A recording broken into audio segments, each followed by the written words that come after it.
हरे कृष्णा सर्वं कृष्णार्पणमस्तु प्रभुपाद की जय गुरु महाराज की രാധാ പവനപുരേശൻ की जय ഓം ശ്രീ മാത്രേ നമഃ ഹര ഹര മഹാദേവ് എല്ലാവർക്കും ഗുരുവായൂർ മഞ്ജരീസിലെ ശ്രീമദ് ഭാഗവത കഥയിലേക്ക് സ്വാഗതം ഹരേ കൃഷ്ണ ഗുരുവായൂർ മഞ്ജരീസ് കോൺടാക്ട് നമ്പർ 9342494941 93 എല്ലാവരുടെ മെസ്സേജും ഞാൻ നോക്കിക്കഴിഞ്ഞു. മഞ്ജരീസിൻ്റെ ഈ നമ്പറിലേക്കിട്ട എല്ലാ മെസ്സേജും നോക്കിക്കഴിഞ്ഞു. എല്ലാവർക്കും റിപ്ലൈ കൊടുത്തിട്ടുണ്ട്.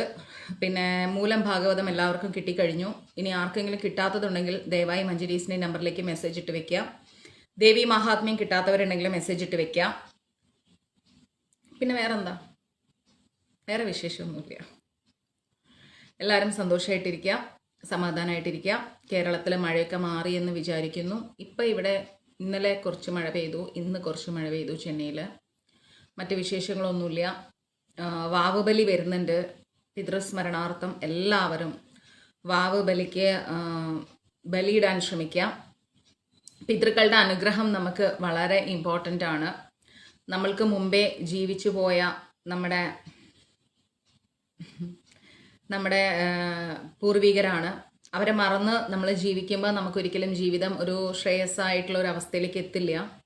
എത്ര ഈശ്വരാനുഗ്രഹം ഉണ്ടെങ്കിലും നമ്മൾക്ക് മുമ്പേ ജീവിച്ചു പോയ പിതൃക്കളുടെ അനുഗ്രഹം നമുക്ക് നിർബന്ധമായിട്ട് വേണം. അതുണ്ടെങ്കിൽ മാത്രമാണ് ജീവിതത്തിൽ സന്താന സൗഭാഗ്യം, അതുപോലെ വിവാഹ തടസ്സങ്ങൾ മാറുക, സാമ്പത്തിക ദുരിതങ്ങൾ, അതുപോലെ തന്നെ നമുക്കിപ്പം എന്തെങ്കിലും വീടില്ലാത്തൊരവസ്ഥ, അങ്ങനെ പല പല നമ്മളുടെ സൗണ്ടില്ലേ, അയ്യോ മാക്സിമം സൗണ്ട് എടുത്തു ഞാൻ, ഡബിങ്ങിന് പോയി സൗണ്ട് കുറഞ്ഞു. അപ്പോൾ ഇതൊക്കെ നമുക്ക് മാറിക്കിട്ടാനുള്ള നല്ലൊരു സൊല്യൂഷൻ എന്ന് പറയുന്നത് പിതൃസ്മരണയാണ്. പിതൃക്കളെ എപ്പോഴും സ്മരിക്കുക. അവർക്ക് വേണ്ടിയിട്ട് വർഷത്തിലൊരിക്കൽ നമ്മൾ ചെയ്യുന്ന ആ ഒരു കർമ്മമാണ് പിതൃബലി. അത് നിർബന്ധമായിട്ടും അതിൻ്റേതായ വൃത്തിയിൽ തന്നെ, അതിന് കുറേ ഡിസിപ്ലിൻസ് ഉണ്ട്. ആ ഡിസിപ്ലിൻസിൽ ആ അച്ചടക്കത്തോടു കൂടി തന്നെ ചെയ്യാൻ ശ്രമിക്കുക. എനിക്ക് അങ്ങനെയാണ്, ഇങ്ങനെയാണ്, അതാണ്, ഇതാണെന്നൊന്നും പറഞ്ഞിട്ട് എക്സ്ക്യൂസുകൾ ഉണ്ടാക്കിയിട്ട് പിതൃതർപ്പണം ചെയ്യരുത്. കൃത്യമായിരിക്കുന്ന പവിത്രതയോടുകൂടി തന്നെ ചെയ്യണം. പിതൃസ്മരണ വേണം. അന്നേ ദിവസം നമുക്ക് അന്നദാനം കൊടുക്കണം. അപ്പോൾ അങ്ങനെയൊക്കെയാണ് കാര്യങ്ങൾ. മറ്റ് ആധികാരികമായിട്ടുള്ള കാര്യങ്ങൾ വാവുബലിയെക്കുറിച്ചുള്ളത് ഞാൻ ഗ്രൂപ്പിൽ പോസ്റ്റ് ചെയ്തുതരാം. മഞ്ജരീസിന് വാട്സപ്പ് ഗ്രൂപ്പ് റൺ ചെയ്യുന്നുണ്ട്. അപ്പോൾ നിങ്ങൾക്ക് ആർക്കെങ്കിലും വാട്സപ്പ് ഗ്രൂപ്പിലേക്ക് ജോയിൻ ചെയ്യണമെന്നാണെങ്കിൽ ദയവായി മഞ്ജരീസിൻ്റെ ഇപ്പോഴും ഇല്ലേ. അപ്പം മുരുകൻ പ്രഭുവിൻ്റെ ഫോണിൻ്റെ കംപ്ലൈൻ്റ് ആണ്. സൗണ്ട് ഉണ്ടല്ലോ, മറ്റുള്ള എല്ലാവർക്കും കേൾക്കുന്നില്ലേ? പിന്നെ നമ്മൾ പിതൃക്കളെ ഓർക്കണം വേണു സാർ. കാരണം വെച്ചാൽ ഇപ്പോൾ ഇന്നത്തെ കാലഘട്ടത്തിൽ ഇതിനൊന്നും ആർക്കും സമയമില്ല. എല്ലാവരും എന്തെന്തൊക്കെയോ പിന്നാലെ ഓടുകയാണ്. ഇന്നലെ വരെ നമ്മളെ കൂടെ ജീവിച്ച നമ്മളുടെ കുടുംബത്തിലുണ്ടായിരുന്ന ആളുകൾക്ക് വർഷത്തിലൊരിക്കലല്ലേ നമ്മൾ പിതൃസ്മരണയോടുകൂടി ചെയ്യേണ്ടത്. അത് പിന്നെ ആൾക്കാരുടെ ഒരു സ്റ്റൈലിഷ് ലൈഫ് ഉണ്ട് ഇപ്പത്തെ. സൗണ്ട് ഇല്ലേ ദൈവമേ, ഇനി ഞാൻ എവിടെ പോവും? സൗണ്ടിന് മാക്സിമം സൗണ്ടാണ്. കുറച്ചുകൂടി മുന്നോട്ടിരുന്നാലോ? ഇപ്പം കേൾക്കാവോ? ഇപ്പം കേൾക്കുന്നുണ്ടോ? ഇപ്പം കേൾക്കാമോ? ആരെങ്കിലും മറുപടി പറ. സൗണ്ട് ഉണ്ടോ? Okay fine. അപ്പോൾ അല്ലെങ്കിൽ നിങ്ങൾ ഹെഡ്സെറ്റ് യൂസ് ചെയ്യും. അപ്പോൾ ഇപ്പോഴത്തെ ആൾക്കാർക്ക് ഒരു സ്റ്റൈലിഷ് ലൈഫാണ്. അതിപ്പോൾ ഇങ്ങനെ ചെയ്താലേ അങ്ങനെ ആവൂ, അല്ലെങ്കിൽ ഇങ്ങനെ ചെയ്താലേ അങ്ങനെയൊന്നുമല്ല. കുളിച്ച് ശുദ്ധമായി നല്ല വൃത്തിയായിട്ട്, എന്താ പറയുക, നല്ല അച്ചടക്കത്തോടു കൂടി എല്ലാ രീതിയിലും കേട്ടോ. ഞാൻ പറയുന്നതിൻ്റെ അതിൻ്റെ ഇന്നർ മീനിങ്ങും കൂടെ എടുത്തോളൂ. നല്ല ഡെപ്ത് ആയിട്ടുള്ള മീനിങ് എടുത്തോളൂ. അതായത് ശാരീരികമായിട്ടും മാനസികമായിട്ടും നമ്മൾ നീറ്റായിരിക്കണം. ഈ പറയുന്ന പിതൃബലി തർപ്പണമൊക്കെ ചെയ്യുമ്പം അനാവശ്യമായിട്ടുള്ള കാര്യങ്ങളിലൊക്കെ പോയിട്ട് അങ്ങനെയൊന്നും ചെയ്തിട്ടൊന്നും പിതൃബലി ചെയ്യരുത്. അങ്ങനെ ഉണ്ടെങ്കിൽ ചെയ്യാതിരിക്കണതാണ് നല്ലത്. ഞാൻ കാര്യമായിട്ട് പറയുന്നു. മാക്സിമം നമ്മളെ കൊണ്ട് എത്രത്തോളം വൃത്തിയാവാൻ പറ്റും അത്രത്തോളം വൃത്തിയായിട്ട് വേണം പിതൃതർപ്പണം ചെയ്യാൻ വേണ്ടിയിട്ട്, ബലി ചെയ്യാൻ വേണ്ടിയിട്ട്. കൃത്യമായ സ്ഥലത്ത് പോയിട്ട് അവർ പറയുന്നത് പോലെ തന്നെ കാര്യങ്ങൾ ചെയ്യാം. ദയവായി എല്ലാവരും ചെയ്യണം എന്നാണ് ഞാൻ പറയുന്നത്. കാരണം നമ്മൾക്ക് മുമ്പേ ജീവിച്ചു പോയ ആൾക്കാരാണ്. അവരെ നമ്മൾ ഓർക്കണം. ഞങ്ങൾക്കിവിടെ ചെന്നൈയിൽ അതിനുള്ള സൗകര്യം ഉണ്ടാക്കിയിട്ടുണ്ട്. അപ്പോൾ നമ്മൾ അവിടെ പോയിട്ട് ബലിയിടും. അപ്പോൾ അതുകൊണ്ട് അതൊക്കെ ചെയ്യുക. അന്നേ ദിവസം നമ്മളെ വീട്ടിൽ നല്ല ഭക്ഷണമൊക്കെ ഉണ്ടായിട്ട് കാക്കയ്ക്കൊക്കെ വെച്ച് കൊടുക്കുക. നമ്മുടെ വിശ്വാസങ്ങളെയും ആചാരങ്ങളെയും അനുഷ്ഠാനങ്ങളൊക്കെ വളച്ചൊടിക്കാൻ ഒരുപാട് ആളുകളുണ്ടാവും. അതൊന്നും നമ്മൾ കേൾക്കേണ്ട കാര്യമില്ല. നമ്മൾ കൃത്യമായിട്ട് എന്താണോ നമ്മൾ അനുഷ്ഠിച്ച് വരുന്നത് അത് കൃത്യമായിട്ട് ചെയ്യുക. നമുക്ക് അങ്ങനെ അങ്ങനെയാണ് ഇങ്ങനെയാണെന്ന് പറഞ്ഞ് 1000 ആൾക്കാർ 2000 കാര്യം പറയുമ്പോൾ അവർക്കൊക്കെ ആൻസർ കൊടുത്തിട്ട് നമ്മുടെ വിശ്വാസങ്ങളെ മുറുകെ പിടിക്കാൻ നമുക്ക് കഴിയില്ല. അതിലും ഭേദം നിശബ്ദതയാണ്. നിശബ്ദതയേക്കാൾ വലിയൊരു ആയുധമില്ല എന്ന് മനസ്സിലാക്കുക. അത് കുടുംബജീവിതത്തിലായാലും ശരി, നമ്മുടെ ഒഫീഷ്യൽ ലൈഫിലായാലും ശരി, നമ്മളുടെ ഇങ്ങനെയുള്ള കാര്യങ്ങളിലാണെങ്കിലും ശരി, നമ്മളൊന്ന് നിശബ്ദത പാലിച്ചു എന്നോർത്തിട്ട് നമ്മൾ എവിടെയും തോറ്റു പോകാൻ പോണില്ല. നമ്മൾ മാക്സിമം നിശബ്ദതയിലൂടെ പോവുക എന്നാണ് ഞാൻ എപ്പോഴും പറയുക. കാരണം വെച്ച് കഴിഞ്ഞാൽ പ്രശ്നങ്ങൾ നമ്മളെ ചുറ്റി എപ്പോഴും ഉണ്ടാവും. എപ്പോഴും നമ്മളെ ചുറ്റി എന്തെങ്കിലുമൊക്കെ പ്രശ്നങ്ങൾ ഉണ്ടായിക്കൊണ്ടേയിരിക്കും. അപ്പം എല്ലാത്തിനും ആൻസർ കൊടുത്തിട്ട് നമുക്ക് ജീവിക്കാൻ കഴിയില്ല. അതുകൊണ്ട് അതിലും ഭേദം നമ്മൾ ചെയ്യേണ്ടതെന്ന് വെച്ച് കഴിഞ്ഞാൽ കൊടുക്കേണ്ട കാര്യങ്ങൾക്ക് മാത്രം എന്താ പറയുക ആൻസർ കൊടുക്കുക. അല്ലാത്ത കാര്യങ്ങൾക്ക് നിശബ്ദത പാലിക്കുക. ഒന്നും നമ്മൾ തോറ്റുപോയി ഓർത്തിട്ട് ഒന്നും സംഭവിക്കാൻ പോണില്ല. ഒന്നും സംഭവിക്കില്ല ജീവിതത്തിൽ. വീട്ടിലാണെങ്കിലും നമ്മൾക്ക് എല്ലാ സാഹചര്യങ്ങളും ഒത്തിണങ്ങി ജീവിതം മുന്നോട്ട് പോവില്ല. ചിലപ്പോൾ നമ്മളെ ഇറിറ്റേറ്റ് ചെയ്യുന്നത് നമ്മുടെ മക്കളായിരിക്കാം, ചിലപ്പോൾ ഭർത്താവായിരിക്കാം. ഓക്കെ സുനിൽ പ്രഭു. ചിലപ്പം വേറെ നമ്മുടെ വീട്ടിൽ വേറെ വീട് മീൻസ് കൂട്ടുകുടുംബമൊക്കെ ആണെങ്കിൽ അവരിൽ നിന്നായിരിക്കാം നമുക്ക് എന്തെങ്കിലും ഇഷ്ടക്കേടുകൾ ഉണ്ടാവുന്നത്. അപ്പം എല്ലാവരെയും സംതൃപ്തിപ്പെടുത്തിക്കൊണ്ടൊരു നല്ല ഭംഗിയുള്ള ഈ സിനിമയിലൊക്കെ കാണുന്ന പോലത്തെ ഒരു വീടൊന്നും നമ്മളുടെ ലൈഫിൽ ഒരു റിയാലിറ്റിയിൽ ഉണ്ടാവില്ല എന്ന് മനസ്സിലാക്കുക. അപ്പം എല്ലാത്തിനോടും പൊരുത്തപ്പെട്ടിട്ട് മുന്നോട്ട് പോകണമെന്നാണ് ഞാൻ പറയാം. എല്ലാത്തിനോടും പൊരുത്തപ്പെടണം. എല്ലാം കൊണ്ടുപോയി ഈ ഭർത്താവിന്റെ കാതിൽ വെച്ച് കൊടുക്കുന്ന ഭാര്യമാരുടെ ക്യാരക്ടറൊക്കെ മഞ്ജരീസിലുള്ള സ്ത്രീകൾക്ക് ഉണ്ടാവാൻ പാടില്ല എന്ന് ഞാൻ എല്ലാ ക്ലാസ്സിലും പറയാറുണ്ട്. കാരണം എന്ന് വെച്ച് കഴിഞ്ഞാൽ എങ്ങനെ വന്നാലും ശരി സ്ത്രീകളായ നമ്മൾക്കാണ് പ്രശ്നങ്ങൾ ഉണ്ടാവുന്നത്. അപ്പൊ അത് മനസ്സിലാക്കിക്കൊണ്ട് നമ്മൾ എന്ത് ചെയ്യുക, മുന്നോട്ട് പോവുക. സാക്ഷാൽ സീതാദേവിയെ പോലും ഒരു സമയത്ത് രാമൻ സംശയിച്ചു എന്നുള്ള കഥ, അതിനൊക്കെ ഓതന്റിക് ആയിട്ട് വേറെ മീനിങ്സ് ഉണ്ട്. എങ്കിലും ഞാൻ പറയാണ്, അമ്മ പോലും അങ്ങനെയുള്ള കാര്യങ്ങളിൽ വേദനിച്ചിട്ടുണ്ടെങ്കിൽ നമ്മൾ എന്ത് ചെയ്യണം, നമ്മൾ മനസ്സിലാക്കുക. അപ്പോൾ നമ്മൾ മാക്സിമം പല കാര്യങ്ങളും കുടുംബത്തിലായാലും ശരി, ഓഫീസിലാണെങ്കിലും വീട്ടിന്റെ അടുത്തുള്ള കാര്യങ്ങളാണെങ്കിലും ശരി, നമ്മൾ പലതും കേട്ടില്ല എന്ന് നടിച്ച് മുന്നോട്ട് പോവുക. ആ സമയം കൊണ്ട് നാമം ജപിക്കുക. ഇഷ്ടമില്ലാത്ത കാര്യങ്ങൾക്ക് ഉത്തരം കൊടുക്കാതിരിക്കുക എന്നാണ് ഞാൻ പറയുന്നത്. എപ്പോഴും ഇഷ്ടമില്ലാത്ത കാര്യങ്ങൾക്ക് നമ്മൾ ആൻസർ കൊടുക്കരുത്. നമ്മൾ എത്രത്തോളം സൈലന്റ് ആയി ജീവിക്കാൻ പറ്റും അത്രത്തോളം നമുക്ക് മനസ്സമാധാനം ജീവിതത്തിലുണ്ടാവും. എല്ലാം കോടിക്കണക്കിന് രൂപ സമ്പാദിച്ചിട്ട് നമുക്ക് ഒരിക്കലും ജീവിതം ഹൈഫൈ ആയിട്ട് കൊണ്ട് നടക്കാമെന്നൊന്നും ഒരിക്കലും വിചാരിക്കാൻ പാടില്ല കേട്ടോ.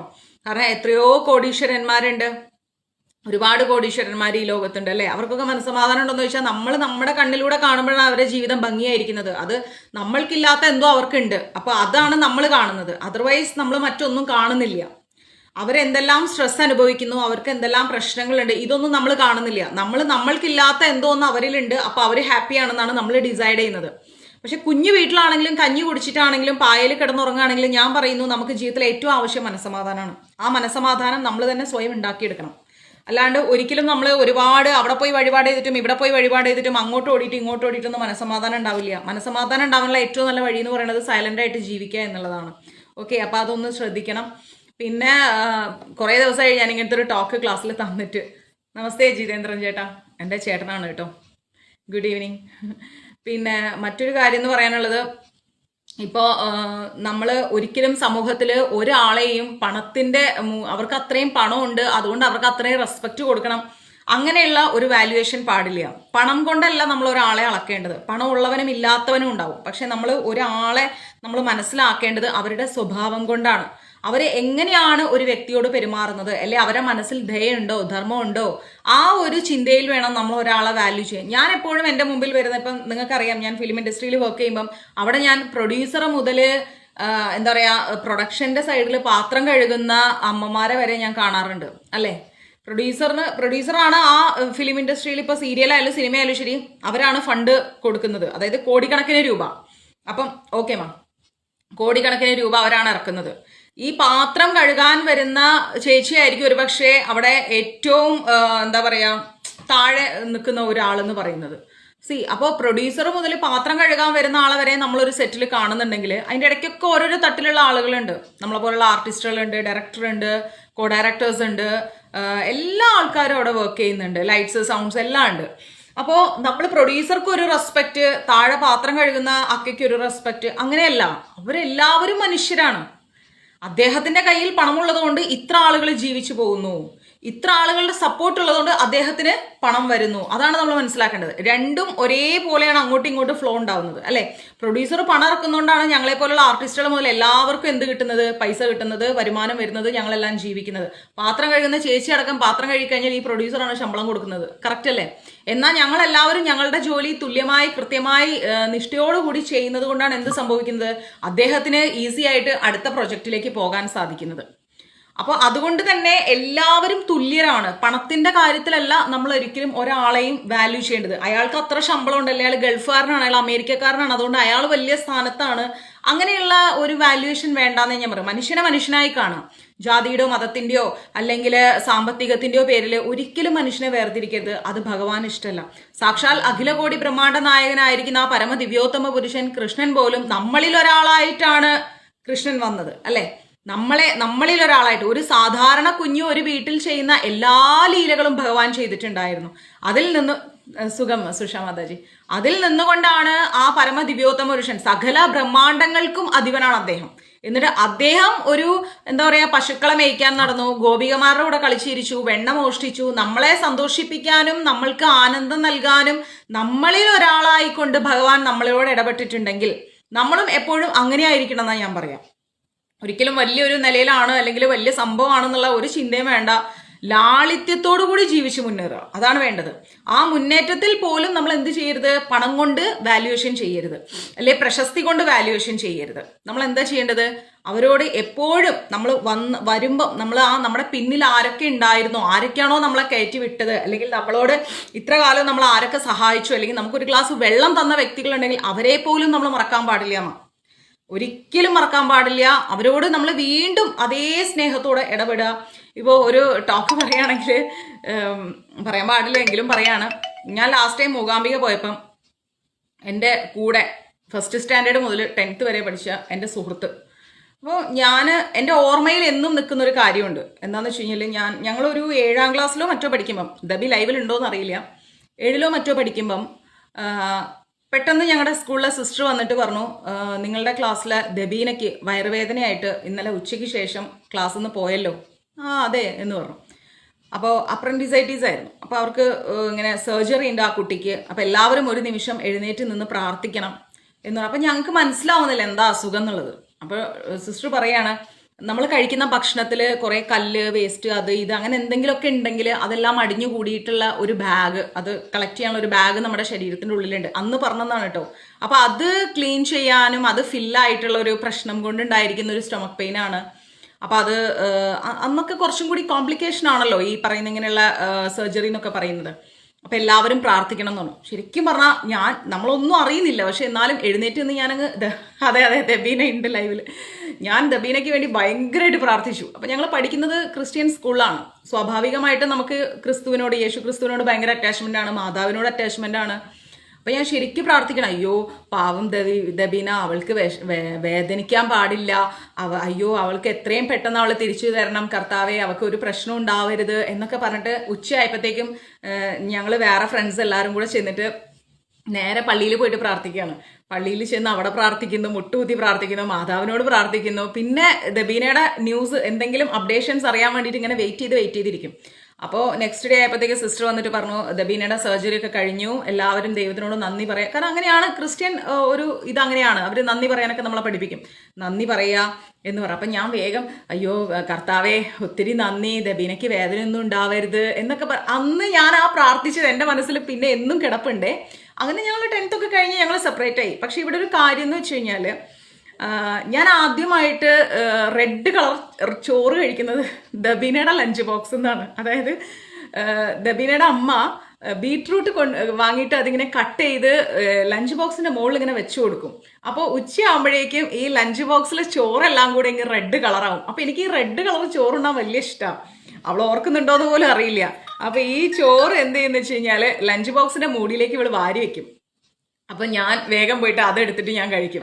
പിന്നെ ഇപ്പോഴത്തെ പോലെ അന്ന് വാട്ടർ ബോട്ടിലൊന്നും ഇല്ലല്ലോ, ഈ എന്താ പറയുക ഇതിൻ്റെ ഇതാണല്ലോ, ഒരു പ്ലാസ്റ്റിക് ബോട്ടിലാണ് അന്ന് വെള്ളം കൊണ്ടുവരിക. അപ്പോൾ പതിമുഖത്തിൻ്റെ വെള്ളമാണ് ദബീന എന്നും കൊണ്ടുവരാറ്. അപ്പം ഞാൻ എന്ത് ചെയ്യുന്ന വെച്ച് കഴിഞ്ഞാൽ, നേരെ എനിക്ക് വെള്ളം വേണ്ടി വന്നു കഴിഞ്ഞാൽ ദബീന എനിക്ക് വെള്ളം വേണം എന്ന് പറഞ്ഞു കഴിഞ്ഞാൽ വേഗം അവൾ പോയിട്ട് ഞങ്ങളുടെ ക്ലാസ്സിൽ ഇങ്ങനെ ഒരു സ്റ്റാൻഡിൽ ബാഗ് അടക്കി വെക്കാറുണ്ട്. വേഗം ആ വെള്ളം എടുത്ത് ഇതാന്ന് പറഞ്ഞിട്ട് വേഗം തരും. ഞാൻ ആ വെള്ളം മൊത്തം കുടിക്കും. 2-3 പ്രാവശ്യം കുടിക്കുമ്പോഴും അവൾ അതിനൊന്നും ഒരു മറുപടിയും പറയില്ല. നല്ല ഹാൻഡ് റൈറ്റിംഗ് ആണ് ദബീനയുടേത്. അപ്പോൾ ദബീന ഒന്ന് മാത്സ് നോട്ട് തരുമോ, ഒന്ന് മലയാളം നോട്ട് തരുമോ നോക്കുമ്പോഴൊക്കെ ഇവളെനിക്ക് ഇങ്ങനെ തരും. അങ്ങനെ ഞങ്ങളെ ക്ലാസ്സിൽ നല്ലൊരു യൂണിറ്റിയാണ്. ഇപ്പോഴും ഞങ്ങൾ എല്ലാവരുമായിട്ട് നല്ല കോണ്ടാക്റ്റ് ആണ്. അപ്പം ശരിക്കും പറഞ്ഞാൽ അങ്ങനെ ഒരു 10 കൊല്ലം എൻ്റെ കൂടെ എൻ്റെ സുഹൃത്തായി അവളുടെ അമ്മ കൊടുത്തുവിട്ട ഭക്ഷണവും കഴിച്ച് അവളുടെ അമ്മ ഉണ്ടാക്കുന്ന പരിപ്പ് കറിയും പപ്പായയും പരിപ്പും കൂടെ ചേർത്തിട്ടുള്ള കറിയുടെ ടേസ്റ്റ് ഇന്നും എൻ്റെ നാവെന്ന് പോയില്ല കേട്ടോ. അപ്പം അതൊക്കെ ഞാൻ ഒരുപാട് വാങ്ങിക്കഴിച്ച് സന്തോഷത്തോടെ ഞാൻ കുറേ കാലങ്ങൾ അത് എൻജോയ് ചെയ്തിട്ടുണ്ടായിരുന്നു. കാലങ്ങൾ കഴിഞ്ഞപ്പോൾ 10th കഴിഞ്ഞപ്പോൾ എല്ലാവരും സെപ്പറേഷനായി. പക്ഷെ ഇതൊക്കെ എന്നും എൻ്റെ മനസ്സിലുണ്ടായിരുന്നു. അങ്ങനെ ഇരിക്കെ ലാസ്റ്റ് ടൈം ഞാൻ മൂകാംബികയിൽ പോയപ്പോഴേക്കും ഞാനിങ്ങനെ പ്രാർത്ഥിച്ച് ഇങ്ങനെ പുറത്തിറങ്ങാൻ നിൽക്കുമ്പം അൺഎക്സ്പെക്റ്റഡ് ആയിട്ട് നോക്കുമ്പോൾ ദബീന എൻ്റെ മുമ്പിൽ. അവൾക്ക് എന്നെ മനസ്സിലായില്ല. അപ്പം ഞാൻ ഓടിച്ചെന്ന് കയ്യെ പിടിച്ചു ദബീന എന്ന് പറഞ്ഞുകൊണ്ട്. അപ്പം അവള് അമ്പിളി, ഞാൻ പറഞ്ഞു അതെ എന്താ വിശേഷം, സുഖാണെന്ന്. സുഖാണെന്ന്. ഹസ്ബൻഡ് അവളും ഉണ്ടായിരുന്നു. അപ്പം ഞാൻ ചോദിച്ചു എപ്പോൾ വന്നു എന്ന് ചോദിച്ചു. ഇല്ലടാ ഞങ്ങളൊരു 2-3 ദിവസം ദേവിയുടെ അടുത്ത് ഭജന ഇരിക്കാൻ വന്നതാണ്. ഞാൻ പറയോ ഒരുപാട് സന്തോഷം എനിക്ക് കണ്ടതിലെന്ന് പറഞ്ഞ് വേഗം നമ്മുടെ മഞ്ചരീസിൽ നിന്നൊരു ദേവി മഹാത്മ്യമൊക്കെ ഞാൻ അവൾക്ക് കൊടുക്കാൻ വെച്ചു. പക്ഷേ ഞാൻ ബൈപോസ്റ്റാണ് ആയിട്ട് അയച്ചു കൊടുത്തത്. കാരണം പിന്നെ ആ സമയത്ത് ഞാനും കുറച്ച് ബിസി ആയിപ്പോയി, പരസ്പരം കാണാൻ പറ്റിയില്ല. എങ്കിലും ഞങ്ങൾ കണ്ടു. അവൾ ഭജന ഇരിക്കുകയായിരുന്നു. അപ്പം ശരിക്കും ഞാൻ അമ്മയുടെ നടയിൽ നിന്ന് ഒരുപാട് നന്ദി പറഞ്ഞു. കാരണം വെച്ച് കഴിഞ്ഞാൽ ഞാൻ ഒന്നും അറിയാത്ത പ്രായത്തിൽ അത്രയും ആത്മാർത്ഥമായിട്ട് ഞാൻ പ്രാർത്ഥിച്ച, ആർക്ക് വേണ്ടി പ്രാർത്ഥിച്ചോ ആ ഒരാളാണ് ദബീന എന്ന് പറയുന്നത്. നമ്മളെ കുഞ്ഞിനാളിലുള്ള കാര്യമാണത്. നമുക്ക് അത്രയ്ക്ക് അങ്ങ് അറിയില്ലല്ലോ. പൊതുവെ കുട്ടികളാകുമ്പോൾ എഴുന്നേറ്റ് നിന്ന് പ്രാർത്ഥിക്കുന്ന പറയുമ്പോൾ കയ്യും വെച്ചുകൊണ്ട് ഇങ്ങനെ അങ്ങോട്ടോക്കി ഇങ്ങോട്ടോക്കി അതിന്റെ സീരിയസ്നെസ് അറിയാത്ത ഒരു പ്രായത്തിൽ എന്തോ ഈശ്വരൻ എന്നെ കൊണ്ട് ദബീനയ്ക്ക് വേണ്ടി അന്ന് പ്രാർത്ഥിപ്പിച്ചു. ആ പ്രാർത്ഥന ഇന്നും എല്ലാവർക്കും വേണ്ടി കടന്നു പോകുന്നുണ്ട്.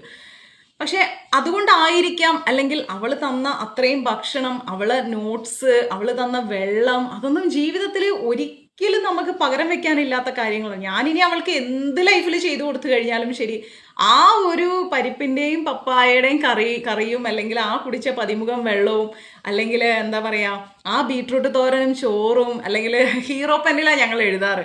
അപ്പോൾ ഈ മഷി തീരുന്നൊരു ഏർപ്പാടുണ്ടായിരുന്നു ആ സമയത്ത്. അപ്പോൾ ദബീന ഇങ്ങനെ മഷി ഇങ്ങനെ എനിക്കിങ്ങനെ തരും, ഡെസ്കിൽ ഇങ്ങനെ ഇറ്റിച്ച് കുറച്ച് മഷിതാന്ന് പറയുമ്പോഴത്തേ തരും. എന്നിട്ട് ആ മഷി വെച്ചിട്ട് ഞങ്ങൾ എഴുതി. അപ്പം ഞാനും എൻ്റെ മറ്റ് ഫ്രണ്ട്സുകൾക്ക് കൊടുക്കുന്നുണ്ട്, ഇല്ല എന്നല്ല. പക്ഷെ അങ്ങനെയൊക്കെ ഷെയർ ചെയ്ത ആ ഒരു യൂണിറ്റിയിൽ ഉണ്ടായിരുന്ന ആ ഒരു സൗഹൃദം അല്ലെങ്കിൽ ആ ഒരു സർവീസ്, അതൊന്നും ഒരിക്കലും നമുക്ക് വിലമതിക്കാനാവാത്തതാണ്. പറയുമ്പോൾ നമ്മൾ വിചാരിക്കും ഇതൊക്കെ ചെറുതല്ലേന്ന്. പക്ഷെ ഇതൊരിക്കലും പകരം വെക്കാനില്ലാത്ത സ്നേഹവും കരുതലുമായിരുന്നു അന്ന് എൻ്റെ സുഹൃത്ത് എനിക്ക് തന്നത്. അപ്പം ഇന്ന് ദേവിയായിട്ട് എനിക്ക് അവളെ തിരിച്ചു തന്നപ്പം ഞാൻ ഭയങ്കര ഹാപ്പിയാണ്. ഹാപ്പി എന്ന് പറഞ്ഞാൽ ഞാൻ എന്നും വിളക്ക് വെച്ച് ദബീനയ്ക്ക് വേണ്ടി പ്രാർത്ഥിക്കും. കാരണം ഒന്നും അറിയാത്ത കാലത്തിൽ ഞാൻ അവൾക്ക് വേണ്ടി പ്രാർത്ഥിച്ചിട്ടുണ്ടെങ്കിൽ ഇന്ന് എല്ലാം അറിയുന്ന പ്രായത്തിൽ അവൾക്കും കുടുംബത്തിനും വേണ്ടിയും പ്രാർത്ഥിക്കുക എന്നുള്ളത് എൻ്റെ റെസ്പോൺസിബിലിറ്റിയാണ്. ഇന്ന് എൻ്റെ പ്രാർത്ഥന കൂടുതൽ അവൾക്ക് ആവശ്യമായി വന്നിരിക്കുന്നു. ഇതാണ് ഞാൻ അവൾക്ക് വേണ്ടി ചെയ്യേണ്ടിയിരിക്കുന്ന കടമ എന്നുള്ളതാണ് എനിക്ക് തോന്നുന്നത്. അതാണ് എൻ്റെ മനസ്സിൽ തോന്നുന്നത്. ഇപ്പോഴാണ് ദബീനയ്ക്ക് എൻ്റെ ആവശ്യം കൂടുതൽ. അവൾ അന്ന് എനിക്ക് അത്രയും ഭക്ഷണവും കാര്യങ്ങളെല്ലാം തന്ന് എനിക്ക് നല്ല ഹെൽത്തും നല്ല എന്താ പറയുക ഇതുപോലെ ക്ലാസ് എടുക്കാനുള്ള എഡ്യൂക്കേഷനും എല്ലാം ഒരു പക്ഷേ എഴുതാനുള്ള മഷി വരെ അവൾ തന്നിട്ടുണ്ടായിരുന്നു. അപ്പം ആ മഷിയിൽ നിന്ന് ഞാൻ എഴുതി പഠിച്ച ആ പാഠങ്ങൾ കൊണ്ട് ഇന്ന് വായിക്കാനും എല്ലാം എനിക്ക് സാധിച്ചിട്ടുണ്ടെങ്കിൽ അതിനൊരു ബേസ്മെൻറ്റ് എനിക്ക് ഇട്ടു തന്നത് എൻ്റെ സുഹൃത്താണ്. അപ്പോൾ അതുകൊണ്ട് ഇന്ന് എൻ്റെ പ്രാർത്ഥന അവൾക്ക് ഒരുപാട് ആവശ്യമുള്ള സമയമാണ്. പ്രാർത്ഥിക്കണം, അതാണ് എൻ്റെ റെസ്പോൺസിബിലിറ്റി എന്ന് ഞാനിങ്ങനെ ശരിക്കും റിയലൈസ് ചെയ്യുന്നു.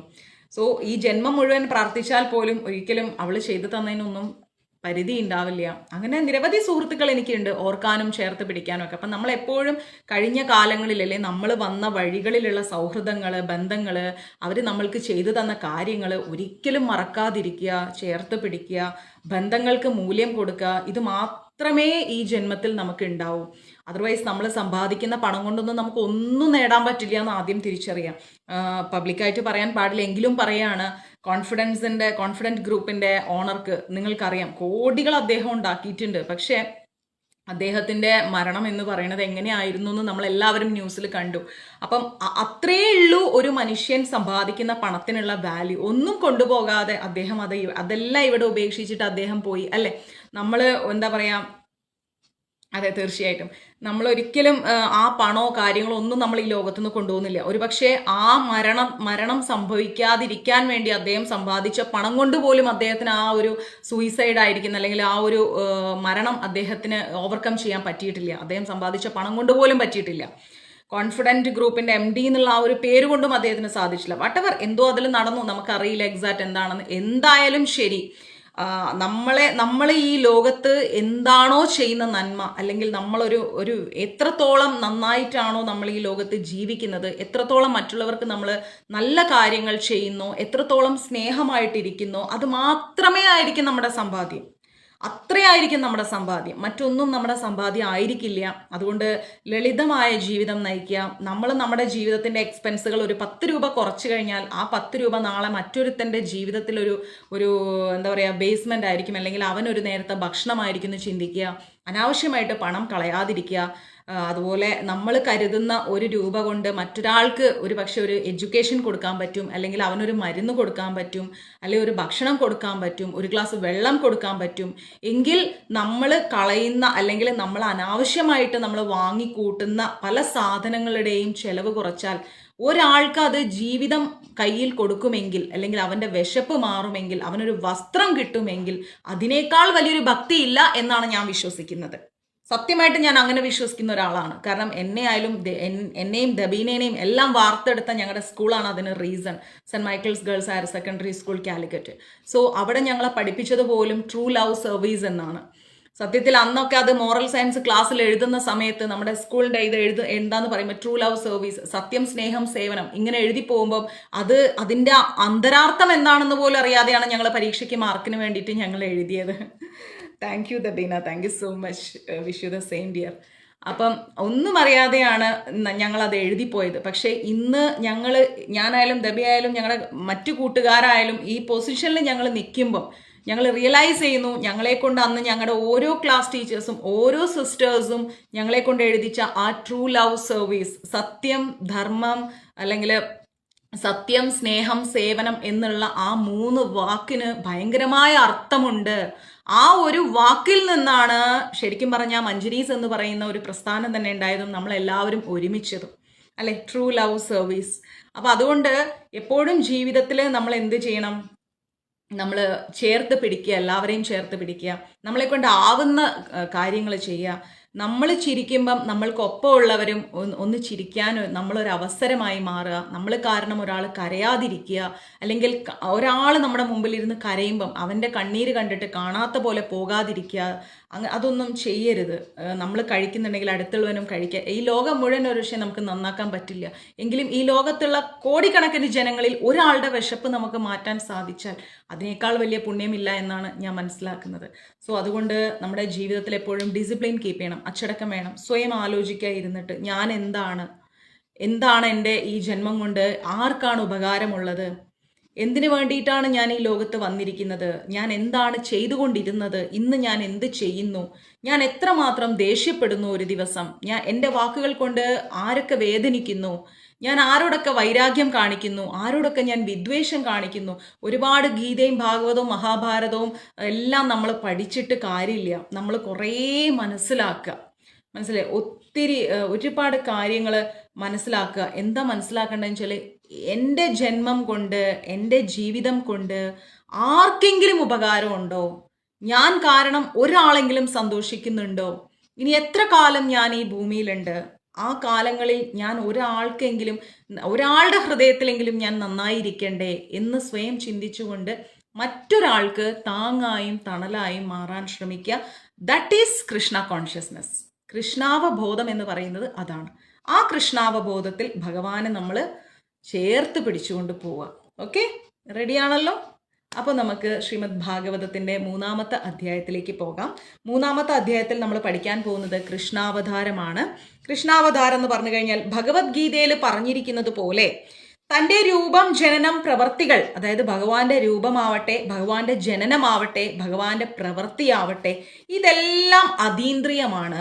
നമ്മൾ ഒരിക്കലും നമ്മൾ ജനിച്ച പോലെയോ അല്ലെങ്കിൽ നമ്മുടെ ശരീരം പോലെയോ നമ്മുടെ രീതികൾ പോലെയോ ഭഗവാനെ നമ്മൾ എന്ത് ചെയ്യരുത്, കമ്പയർ ചെയ്യാൻ പാടില്ല. ഭഗവാൻ ഭഗവാനാണ്, നമ്മൾ നമ്മളാണെന്ന് മനസ്സിലാക്കുക. അവയെ ശരിയായി അറിയുന്നവൻ, അതായത് ഭഗവാന്റെ രൂപം വേറെയാണ്, ഭഗവാന്റെ ശരീരം വേറെയാണ്, ഭഗവാന്റെ പ്രവൃത്തികൾ വേറെയാണ്, ഭഗവാന്റെ ജനനം വേറെയാണ്. അതൊന്നും നമ്മളെ പോലെയുള്ള ആളുകളുടെ ജന്മം കൊണ്ട് കമ്പയർ ചെയ്യാൻ പാടില്ല. നമ്മൾ ഇവിടെ ഈ ഭൗതിക ലോകത്ത് ചുറ്റിത്തിരിയുന്ന ആൾക്കാരാണ്. പക്ഷേ ഭഗവാൻ എന്ന് പറയുന്നത് അതീന്ദ്രിയമായ ലോകത്തുള്ള ആളാണ് എന്നുള്ള കാര്യം എന്താണ്, നമ്മൾ അത് മനസ്സിലാക്കിക്കൊണ്ട് ആധ്യാത്മിക ലോകത്തിലേക്ക്, അങ്ങനെ മനസ്സിലാക്കുന്ന വ്യക്തികൾ ആധ്യാത്മിക ലോകത്തിലേക്ക് മാറ്റപ്പെടാൻ സർവ്വതാ അർഹനായി തീരുന്നു എന്നാണ് പറയുന്നത്. അനിൽകുമാരി മാതാജി പറഞ്ഞു ഒരുപാട് പേരെ സഹായിച്ചിട്ടുണ്ട്, ഇന്ന് എല്ലാവരും ശത്രുക്കളായി മാറിയെന്ന്. അപ്പം നമ്മൾ മനസ്സിലാക്കേണ്ട ഒരു കാര്യം എന്താ പറയുക മാതാജി, ഞാനിപ്പോൾ നിങ്ങൾ തരുന്ന ഭക്ഷണം വീട്ടിൽ നിന്ന് ഉണ്ടാക്കിയിട്ട് തെരുവിൽ കൊണ്ടു കൊടുക്കുന്നു. ഈ തെരുവിൽ കിടക്കുന്ന വ്യക്തികൾ നാളെ എനിക്ക് എൻ്റെ വീട്ടിൽ വന്നിട്ട് ഒരു പാത്രം കഴുകി തരുമെന്നോ ഒരു ഭക്ഷണം ഉണ്ടാക്കി തരുമെന്നോ ഞാൻ ഒരിക്കലും പ്രതീക്ഷിക്കുന്നില്ല. I never expect anything from any one എന്നാണ് പറയാറ്. ഒരാളിൽ നിന്നും നമ്മൾ ഒന്നും പ്രതീക്ഷിക്കുന്നില്ല, അല്ലേ? ഒന്നും നമുക്ക് വേണ്ട. നമ്മൾ ചെയ്യുന്ന പ്രവർത്തികൾ ചെയ്തു പോവാം. അവർ നമ്മളെ ശത്രുവായി കാണുന്നോ മിത്രമായി കാണുന്നോ എന്നുള്ളത് അടുത്ത ആ കാണുന്ന വ്യക്തിയുടെ ചിന്താഗതിയും സംസ്കാരവുമാണ്. നമ്മൾ ജീവിക്കുന്ന അല്ലെങ്കിൽ നമ്മൾ കാണുന്ന കൃഷ്ണാവബോധത്തിലൂടെയല്ല നമ്മളെ മറ്റുള്ളവർ കാണുന്നതും മറ്റുള്ളവർ ആ രീതിയിലല്ല എന്നുള്ള കാര്യവും നമ്മൾ റിയലൈസ് ചെയ്യുക. ഭഗവാനോട് നമ്മൾ ഒരുപാട് തെറ്റ് ചെയ്യുന്നുണ്ട്, ഇല്ലേ? ഒത്തിരി തെറ്റ്. അല്ലെങ്കിൽ നമ്മളിങ്ങനെ ഒരു ജന്മം എടുക്കുമോ? നമ്മൾ ഭഗവാൻ എത്ര വൃത്തിയായിട്ട് യുഗങ്ങൾക്ക് മുമ്പേ പറഞ്ഞു വെച്ചിരിക്കുന്നു ഗീതയൊക്കെ. അതിന്റെ ബേസ്മെന്റിലാണോ നമ്മൾ ഇത്ര കാലം ജീവിച്ചതും? സാക്ഷാൽ ഭഗവാൻ പറഞ്ഞു തന്ന റൂൾസ് ആൻഡ് റെഗുലേഷൻസ് അപ്പാടെ നമ്മൾ ജീവിതത്തിൽ പകർത്തിയോ? ഇല്ല. നമ്മൾ ഒരുപാട് തെറ്റുകൾ ചെയ്തതിന്റെ ഫലമാണ് നമ്മൾ ജന്മം എടുത്തുകൊണ്ടേയിരിക്കുന്നത്, ഇന്നും ചെയ്തുകൊണ്ടേയിരിക്കുന്നു നമ്മൾ. ഈ ഭഗവാൻ നമ്മളോട് എല്ലാവരോടും പൊറുക്കുന്നില്ലേ? എത്ര വട്ടം നമ്മൾ തെറ്റ് ചെയ്യുന്നു. ചിന്താവാക്ക് പ്രവൃത്തി മനസ്സുകൊണ്ട് അറിഞ്ഞും അറിയാതെയും സമസ്താപരാധങ്ങളും പൊറുക്കണേന്ന് പോയി പറയും. പിന്നെയും നമ്മൾ ഇതൊക്കെ തന്നെ ആവർത്തിക്കും. എന്നിട്ട് ആ ഭഗവാൻ നമ്മളെ കാണാതിരിക്കുന്നുണ്ടോ? നമ്മളെ സഹായിക്കാതിരിക്കുന്നുണ്ടോ? നമ്മളെ അറിയാതിരിക്കുന്നുണ്ടോ? ഇല്ല. അപ്പൊ എന്ത് ചെയ്യാ? ഭഗവാന് നമ്മളോട് ക്ഷമിക്കാൻ സാധിക്കുന്നെങ്കിൽ മറ്റുള്ളവർ നമ്മളോട് എന്ത് ചെയ്യുന്നു എന്നുള്ളത് നമുക്കൊരു മാറ്ററേ അല്ല മാതാജി. അങ്ങനെ ചിന്തിക്കുക. നമ്മൾ ചെയ്യേണ്ട കടമ ചെയ്തു, ഇനി അവർ നമ്മളെ സ്വീകരിക്കുന്നോ ഇല്ലേ അതെന്തിനാ നമ്മൾ ചിന്തിക്കണേ? അത് അവരുടെ കാര്യം, അത് അവർക്ക് വിട്ടേക്ക്. നമ്മൾ അവരിൽ നിന്നൊന്നും പ്രതീക്ഷിക്കില്ല. ഒരു പുഞ്ചിരി പോലും നമ്മൾ പ്രതീക്ഷിക്കരുത്, മനസ്സിലായില്ലേ? ഒരാളോട് ഒരു ചിരി പോലും നമ്മൾ പ്രതീക്ഷിക്കരുത്. ഞാൻ ഇന്ന് ഭക്ഷണം കൊടുത്ത ആളാണ്, നാളെ അവൻ എന്നെ കാണുമ്പോൾ ചിരിക്കണം, അല്ലെങ്കിൽ എൻ്റെ കയ്യിൽ നിന്നൊരു കവർ താഴെ പോയി കഴിഞ്ഞാൽ അത് അവനെ എടുത്തു തരാൻ ബാധ്യസ്ഥനാണ് എന്ന് പോലും നമ്മൾ ചിന്തിക്കരുത്. നമ്മൾ പ്രസവിച്ച മക്കളിൽ നിന്ന് പോലും ഒരു ഗ്ലാസ് വെള്ളം നമ്മൾ പ്രതീക്ഷിക്കരുത്. കാരണം നമ്മുടെ കർമ്മഫലം എന്താ നമുക്ക് പറയാൻ പറ്റില്ല. കഴിഞ്ഞ ജന്മത്തിൽ നമ്മൾ എന്ത് ചെയ്തു വെച്ചിട്ടാണ് ഈ ജന്മത്തിൽ വന്നിരിക്കണേ നമുക്ക് പറയാൻ പറ്റില്ല. നമ്മളെ മക്കൾ നോക്കോ, ഭർത്താവ് നോക്കോ, അമ്മ നോക്കോ, അച്ഛൻ നോക്കോ, ചേച്ചി നോക്കോ, സുഹൃത്തുക്കൾ നോക്കോ, ആര് നോക്കോ നമുക്ക് പറയാൻ പറ്റില്ല. ഇനി അന്യരാരെങ്കിലും നമ്മളെ സഹായിക്കുമെന്നും പറയാൻ പറ്റില്ല. അപ്പൊ എന്ത് ചെയ്യാം? നമ്മൾ ആരിൽ നിന്നും ഒന്നും പ്രതീക്ഷിക്കാതെ സർവ്വതാ കൃഷ്ണനിലെല്ലാം സമർപ്പിച്ചു കൊണ്ടുപോകൂ. ഭഗവാൻ നമ്മളെ വഴി നടത്തും. നമുക്കൊരു ആപത്ത് വരുമ്പോൾ ഭഗവാൻ സഹായിക്കുമെന്നേ. അത്രയ്ക്ക് കണ്ണുചോരല്ലാത്ത ആളല്ല ഭഗവാൻ. ഭഗവാൻ എല്ലാവരോടും ദയുണ്ട്, പ്രത്യേകിച്ച് സ്ത്രീകളോട്. അതുകൊണ്ട് ഉറപ്പായിട്ടും ഭഗവാൻ നമ്മളെ സഹായിക്കും. ആ വിശ്വാസത്തിൽ നമ്മൾ മുന്നോട്ട് പോവുക. മനസ്സിലായില്ലേ? ശത്രുക്കളായി കാണുന്നവർ കണ്ടോട്ടെ, നമുക്കെന്താ? അപ്പോൾ ഭഗവാൻ ഇവിടെ പറയുന്നു, രൂപവും ജനനവും പ്രവർത്തികളും ഇങ്ങനെയുള്ള കാര്യങ്ങളൊക്കെ ഭഗവാന്റേത് വേറെ നമ്മുടെ വേറെയാണെന്ന് റിയലൈസ് ചെയ്യുന്ന ആളുകൾക്ക്, അങ്ങനെയുള്ള വ്യക്തികൾക്ക് എന്താണ്, ആധ്യാത്മിക ലോകത്തിലേക്ക് മാറ്റപ്പെടാൻ സർവ്വതാ അർഹനായി തീരുന്നു എന്നാണ് പറയണത്. നമ്മൾ നമ്മളെ പോലെ ഭഗവാനെ കണ്ടു കഴിഞ്ഞാൽ നമുക്ക് ഭഗവാന്റെ ആധ്യാത്മികം എന്താണെന്നുള്ളത് നമുക്ക് മനസ്സിലാവില്ല. അപ്പോൾ ഭഗവാൻ നമ്മളെ എന്താ പഠിപ്പിക്കുന്നത്? അദ്ദേഹത്തിന്റെ രൂപം, ജനനം, പ്രവൃത്തികളൊക്കെ വേറെയാണ്, നമ്മൾ വേറെയാണ് എന്ന് മനസ്സിലാക്കി കഴിഞ്ഞാൽ ആ വ്യക്തി സർവ്വതാ അർഹനായി തീരാണ് ആധ്യാത്മിക ലോകത്തിലേക്ക് പോകാൻ. ഓക്കെ, സ്വന്തം ഗതകാല കർമ്മങ്ങൾ അതിനനുസൃതമായിട്ട് ഒരു ഭൗതിക ശരീരം സ്വീകരിക്കാൻ നിർബന്ധിതനായി തീർന്ന സാധാരണ മനുഷ്യൻ്റേത് പോലെയുള്ള ഒന്നല്ല ഭഗവാന്റെ ജനനവും രൂപവും. നമ്മുടെ കർമ്മഫലം കൊണ്ടാണ് നമ്മൾ ഈ ഭൂമിയിൽ ജനിക്കുന്നത്. അപ്പൊ അങ്ങനെയുള്ള കർമ്മഫലങ്ങൾ അനുഭവിക്കാൻ വേണ്ടിയിട്ട് ഒരു ശരീരം സ്വീകരിച്ചു വന്ന നമ്മളെ പോലെയല്ല ഭഗവാന്റെ ജനനം. ഭഗവാന്റെ അവതാരം വിവരിക്കുന്നത് എത്രാമത്തെ അധ്യായത്തിലാണെന്ന് വെച്ചാൽ 2ാമത്തെ അധ്യായത്തിലാണ്. അപ്പോൾ സ്വന്തം ഇഷ്ടപ്രകാരമാണ് അദ്ദേഹം പ്രത്യക്ഷപ്പെടുന്നത്. ആരും കമ്പൽ ചെയ്തിട്ടല്ല ഭഗവാൻ ഈ ഭൂമിയിലേക്ക് വരുന്നത്. ഭഗവാന്റെ ഇഷ്ടപ്രകാരമാണ് ഭഗവാൻ ഈ ഭൂമിയിലേക്ക് അവതരിക്കുന്നത്. ഭഗവാന് പ്രത്യക്ഷപ്പെടാനുള്ള സമയം അടുക്കുന്ന സമയത്ത് നക്ഷത്രഗണങ്ങളും ഇതര ജ്യോതിർഗണങ്ങളും എല്ലാ നക്ഷത്രങ്ങളും ഗ്രഹങ്ങളും ഒക്കെ ശുഭകരമായ നിലയിലായി തീരാണ്. നമ്മൾ ജാതകം എന്ന് പറയില്ലേ, ജാതകത്തില് ആ ഗ്രഹം എങ്ങനെ ഈ ഗ്രഹം ഇങ്ങനെയെന്നൊക്കെ പറഞ്ഞാൽ ഓരോരുത്തർക്കും ഓരോ ജാതകമുണ്ട്. പക്ഷെ ഭഗവാൻ അവതരിക്കുന്ന സമയത്ത് എല്ലാ ജ്യോതിർഗോളങ്ങളും എല്ലാ ഗ്രഹങ്ങളും ശുഭകരമായ സ്ഥാനത്താണ് വന്നിരിക്കുന്നത്. രോഹിണി നക്ഷത്രത്തിന്റെ ജ്യോതിഷപരമായ സ്വാധീനം മുഖ്യമായിരുന്നു. ഭഗവാന്റെ നാളെ ഏതാണെന്ന് വെച്ചാൽ രോഹിണി നക്ഷത്രമാണ്. ആ രോഹിണി നക്ഷത്രത്തിന്റെ സ്വാധീനം എന്ന് പറയുന്നത് വളരെ ഇമ്പോർട്ടന്റ് ആയിരുന്നു ഭഗവാൻ അവതരിക്കുന്ന സമയത്ത്. കാരണം ഈ നക്ഷത്രം ഏറെ മംഗളകരമായി കാണപ്പെടുന്നു എന്നാണ് പറയുന്നത്. രോഹിണി നക്ഷത്രം വളരെ മംഗളകരമായ നക്ഷത്രമാണ്. ബ്രഹ്മാവിന്റെ നേരിട്ടുള്ള നിരീക്ഷണത്തിലാണ് രോഹിണി ജ്യോതിശാസ്ത്ര നിഗമനം അനുസരിച്ച് നക്ഷത്രങ്ങളുടെ ശരിയായ നിലയ്ക്ക് പുറമെ, അതായത് ബ്രഹ്മദേവന്റെ നേരിട്ടുള്ള നിരീക്ഷണത്തിലാണ് രോഹിണി നക്ഷത്രം ഉള്ളത്. അതുപോലെ മറ്റ് ഗ്രഹങ്ങളുടെ വ്യത്യസ്തമായ നിലപാട് മൂലമാണ് ശുഭാശുഭ നിമിഷങ്ങൾ തീരുമാനിക്കപ്പെടുന്നത് അല്ലെ. അപ്പോൾ ഒരു മറ്റ് ഗ്രഹങ്ങൾ അവിടെ നിൽക്കുന്നു, ഇവിടെ നിൽക്കുന്നു, അങ്ങനെ നിൽക്കുന്നു, അങ്ങനെ പല പല കോംപ്ലിക്കേഷൻസ് ഉള്ളത് കൊണ്ടാണ് നമ്മൾക്ക് എന്തുണ്ടാവുന്നത്, പല കാര്യങ്ങൾ ശുഭമാണോ ശുഭമല്ലേ എന്നുള്ള കാര്യങ്ങളൊക്കെ നിശ്ചയിക്കപ്പെടുന്നത്. കൃഷ്ണന്റെ ജനന സമയത്ത്, കൃഷ്ണൻ അവതരിക്കുന്ന സമയത്ത് എല്ലാം ശ്രേയസ്കരമായി തീരാൻ വേണ്ടിയിട്ട്, എല്ലാ കാര്യങ്ങളും ഭംഗിയായിട്ടിരിക്കാൻ വേണ്ടിയിട്ട് ഗ്രഹങ്ങളെല്ലാം തന്നെ നല്ല നല്ല സ്ഥാനങ്ങളിലേക്ക് പോയി നിന്നു. എല്ലാ ഗ്രഹങ്ങളും കൃത്യമായിട്ട് നല്ല നല്ല സ്ഥാനങ്ങളിൽ പോയി നിൽക്കണം. ആ സമയത്ത് കിഴക്കും പടിഞ്ഞാറും തെക്കും വടക്കും എന്ന് വേണ്ട സർവത്ര, ഈ കിഴക്കാവട്ടെ തെക്കാവട്ടെ പടിഞ്ഞാറാവട്ടെ ഏത് ഭാഗത്തായാലും ശരി, ശാന്തിയുടെയും സമൃദ്ധിയുടെയും ഒരു അന്തരീക്ഷമായിരുന്നു ഭഗവാൻ അവതരിക്കുന്ന സമയത്ത്. എല്ലായിടത്തും ശാന്തിയും സമാധാനവും, ഗ്രഹങ്ങളെല്ലാം ശരിയായ സ്ഥാനത്തായിരുന്നു. ആകാശത്തിൽ ശുഭനക്ഷത്രങ്ങൾ പ്രത്യക്ഷമായിരുന്നു ഭഗവാൻ അവതരിക്കുന്ന സമയത്ത്. ഭൂതലത്തിൽ നഗരങ്ങളിലും ഗ്രാമങ്ങളിലും മേച്ചിൽപ്പുറങ്ങളിലും എല്ലായിടത്തും, ഈ ഭൂമിയിലാവട്ടെ എല്ലാ സ്ഥലത്തും മനസ്സിലും വരാൻ പോകുന്ന ഐശ്വര്യത്തിന്റെ സൂചനയുണ്ടായി. എല്ലാ മനുഷ്യരുടെ ഉള്ളിലും എന്തോ ഒരു വലിയ ഐശ്വര്യം വരാൻ പോകുന്നു എന്നുള്ളൊരു സൂചന വരെ ഉണ്ടായിട്ടുണ്ടായിരുന്നു. നദികളെല്ലാം നിറഞ്ഞൊഴുകിയിട്ടുണ്ടായിരുന്നു. അതുപോലെ കുളങ്ങളും തടാകങ്ങളും എല്ലാം വിരിഞ്ഞ താമരപ്പൂ കൊണ്ടിങ്ങനെ നിറഞ്ഞു നിൽക്കുകയായിരുന്നു. എല്ലാ കുളങ്ങളിലും തടാകങ്ങളിലും എല്ലായിടത്തും താമരപ്പൂ വിരിഞ്ഞു നിൽക്കുന്നു. പക്ഷികളെല്ലാം നന്നായി പാട്ടുപാടിക്കൊണ്ടിരിക്കുകയായിരുന്നു. മയിലുകളെല്ലാം തന്നെ ഇണചേർന്ന് ഇങ്ങനെ നൃത്തമാടുകയായിരുന്നു. അതുപോലെ പലതരം പുഷ്പങ്ങളുടെ സൗരഭ്യം, നല്ല നല്ല പുഷ്പങ്ങൾ വിരിഞ്ഞിട്ടുണ്ടായിരുന്നു. ആ പുഷ്പങ്ങൾ വിരിഞ്ഞ ആ ഒരു മണത്തിലൂടെ ഇങ്ങനെ കാറ്റ് വീശുമ്പോൾ തന്നെ നല്ലൊരു മണം വരുന്നുണ്ടായിരുന്നു.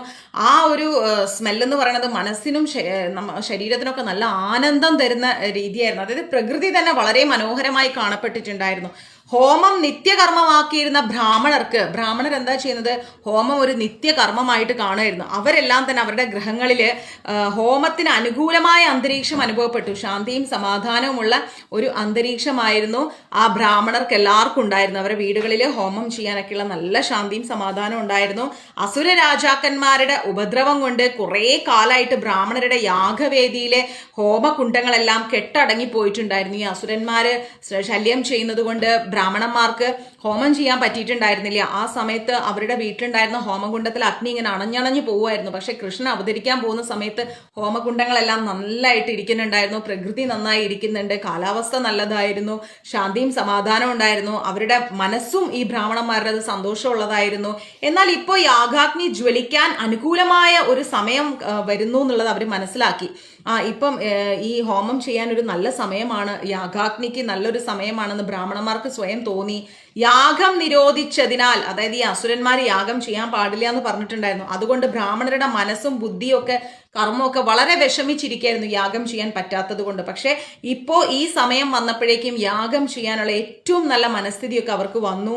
എന്നാൽ കൃഷ്ണാവതാര നിമിഷത്തിൽ പെട്ടെന്ന് അവരുടെ ആ ഭഗവാൻ വരുന്ന അവതരിക്കാൻ തുടങ്ങുന്ന ആ സമയത്ത് ബ്രാഹ്മണന്മാരുടെ മനസ്സിലൊക്കെ പെട്ടെന്ന് സന്തോഷം വരാൻ തുടങ്ങി. കാരണം പരമ്പൊരുളായിരിക്കുന്ന ഭഗവാന്റെ അവതാരം വിളംബരം ചെയ്യുന്ന അതീന്ദ്രിയ നാഥ തരംഗങ്ങൾ പ്രകമ്പനം കൊള്ളുന്നത് അവർക്ക് കേൾക്കാമായിരുന്നു എന്നാ പറയുന്നത്.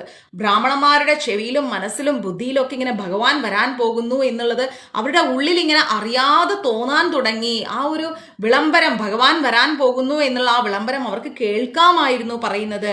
ഗന്ധർവ കിന്നരന്മാരെല്ലാം തന്നെ ഗാനം ആലപിച്ചു തുടങ്ങിയിട്ടുണ്ടായിരുന്നു. സിദ്ധചാരണന്മാർ ഭഗവാനെ സ്തുതിച്ച് പ്രാർത്ഥിക്കാൻ തുടങ്ങിയിട്ടുണ്ടായിരുന്നു.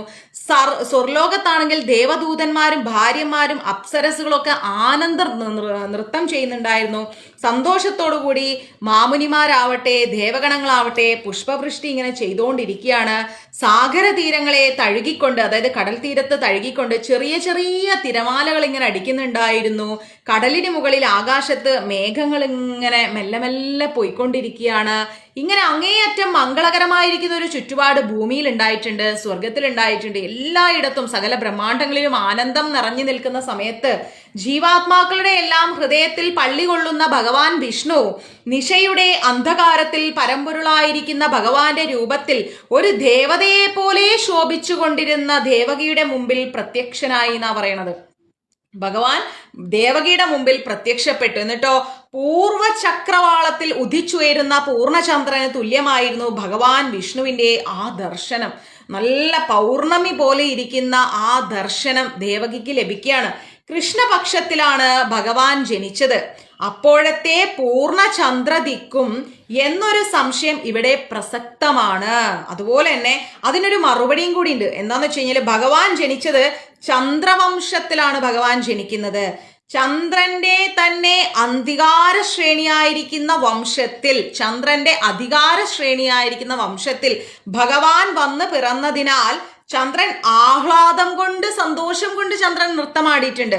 അന്ന് സാധാരണഗതിയില് പൂർണ്ണചന്ദ്രൻ ഉദിക്കാൻ സാധ്യതയില്ല. ആ സമയത്ത് പൂർണ്ണചന്ദ്രൻ ഉദിക്കാൻ ഒരു സാധ്യതയില്ല. പക്ഷെ കൃഷ്ണന്റെ അനുഗ്രഹം കൊണ്ട് ആ പൂർണ്ണചന്ദ്രനായി തീർന്ന അഷ്ടമി ചന്ദ്രന് പ്രത്യക്ഷപ്പെടാൻ സാധിച്ചു. കൃഷ്ണൻ വരുന്നത് കൊണ്ടും കൃഷ്ണന്റെ അനുഗ്രഹവും കൊണ്ടാണ് അന്ന് അഷ്ടമി രോഹിണിയായി മാറിയത്. മനസ്സിലായില്ല? അന്നത്തെ ദിവസം ശരിക്കും പൗർണമി വരാൻ പാടില്ല. പക്ഷെ കൃഷ്ണന്റെ ആ ഒരു വരവ് കൊണ്ട് ചന്ദ്രൻ സന്തോഷവാനായി എന്നാ പറയുന്നത്. അതുകൊണ്ടാണ് അന്ന് അഷ്ടമി രോഹിണി എന്നറിയപ്പെടുന്നത്. മാണിക്യം എന്ന ജ്യോതിഷ ഗ്രന്ഥത്തിൽ തന്നെ നോക്കുകയാണെങ്കിൽ കൃഷ്ണാവതാര സമയത്തെ ഗ്രഹനില ഭംഗിയായിട്ട് വർണ്ണിച്ചിട്ടുണ്ട്.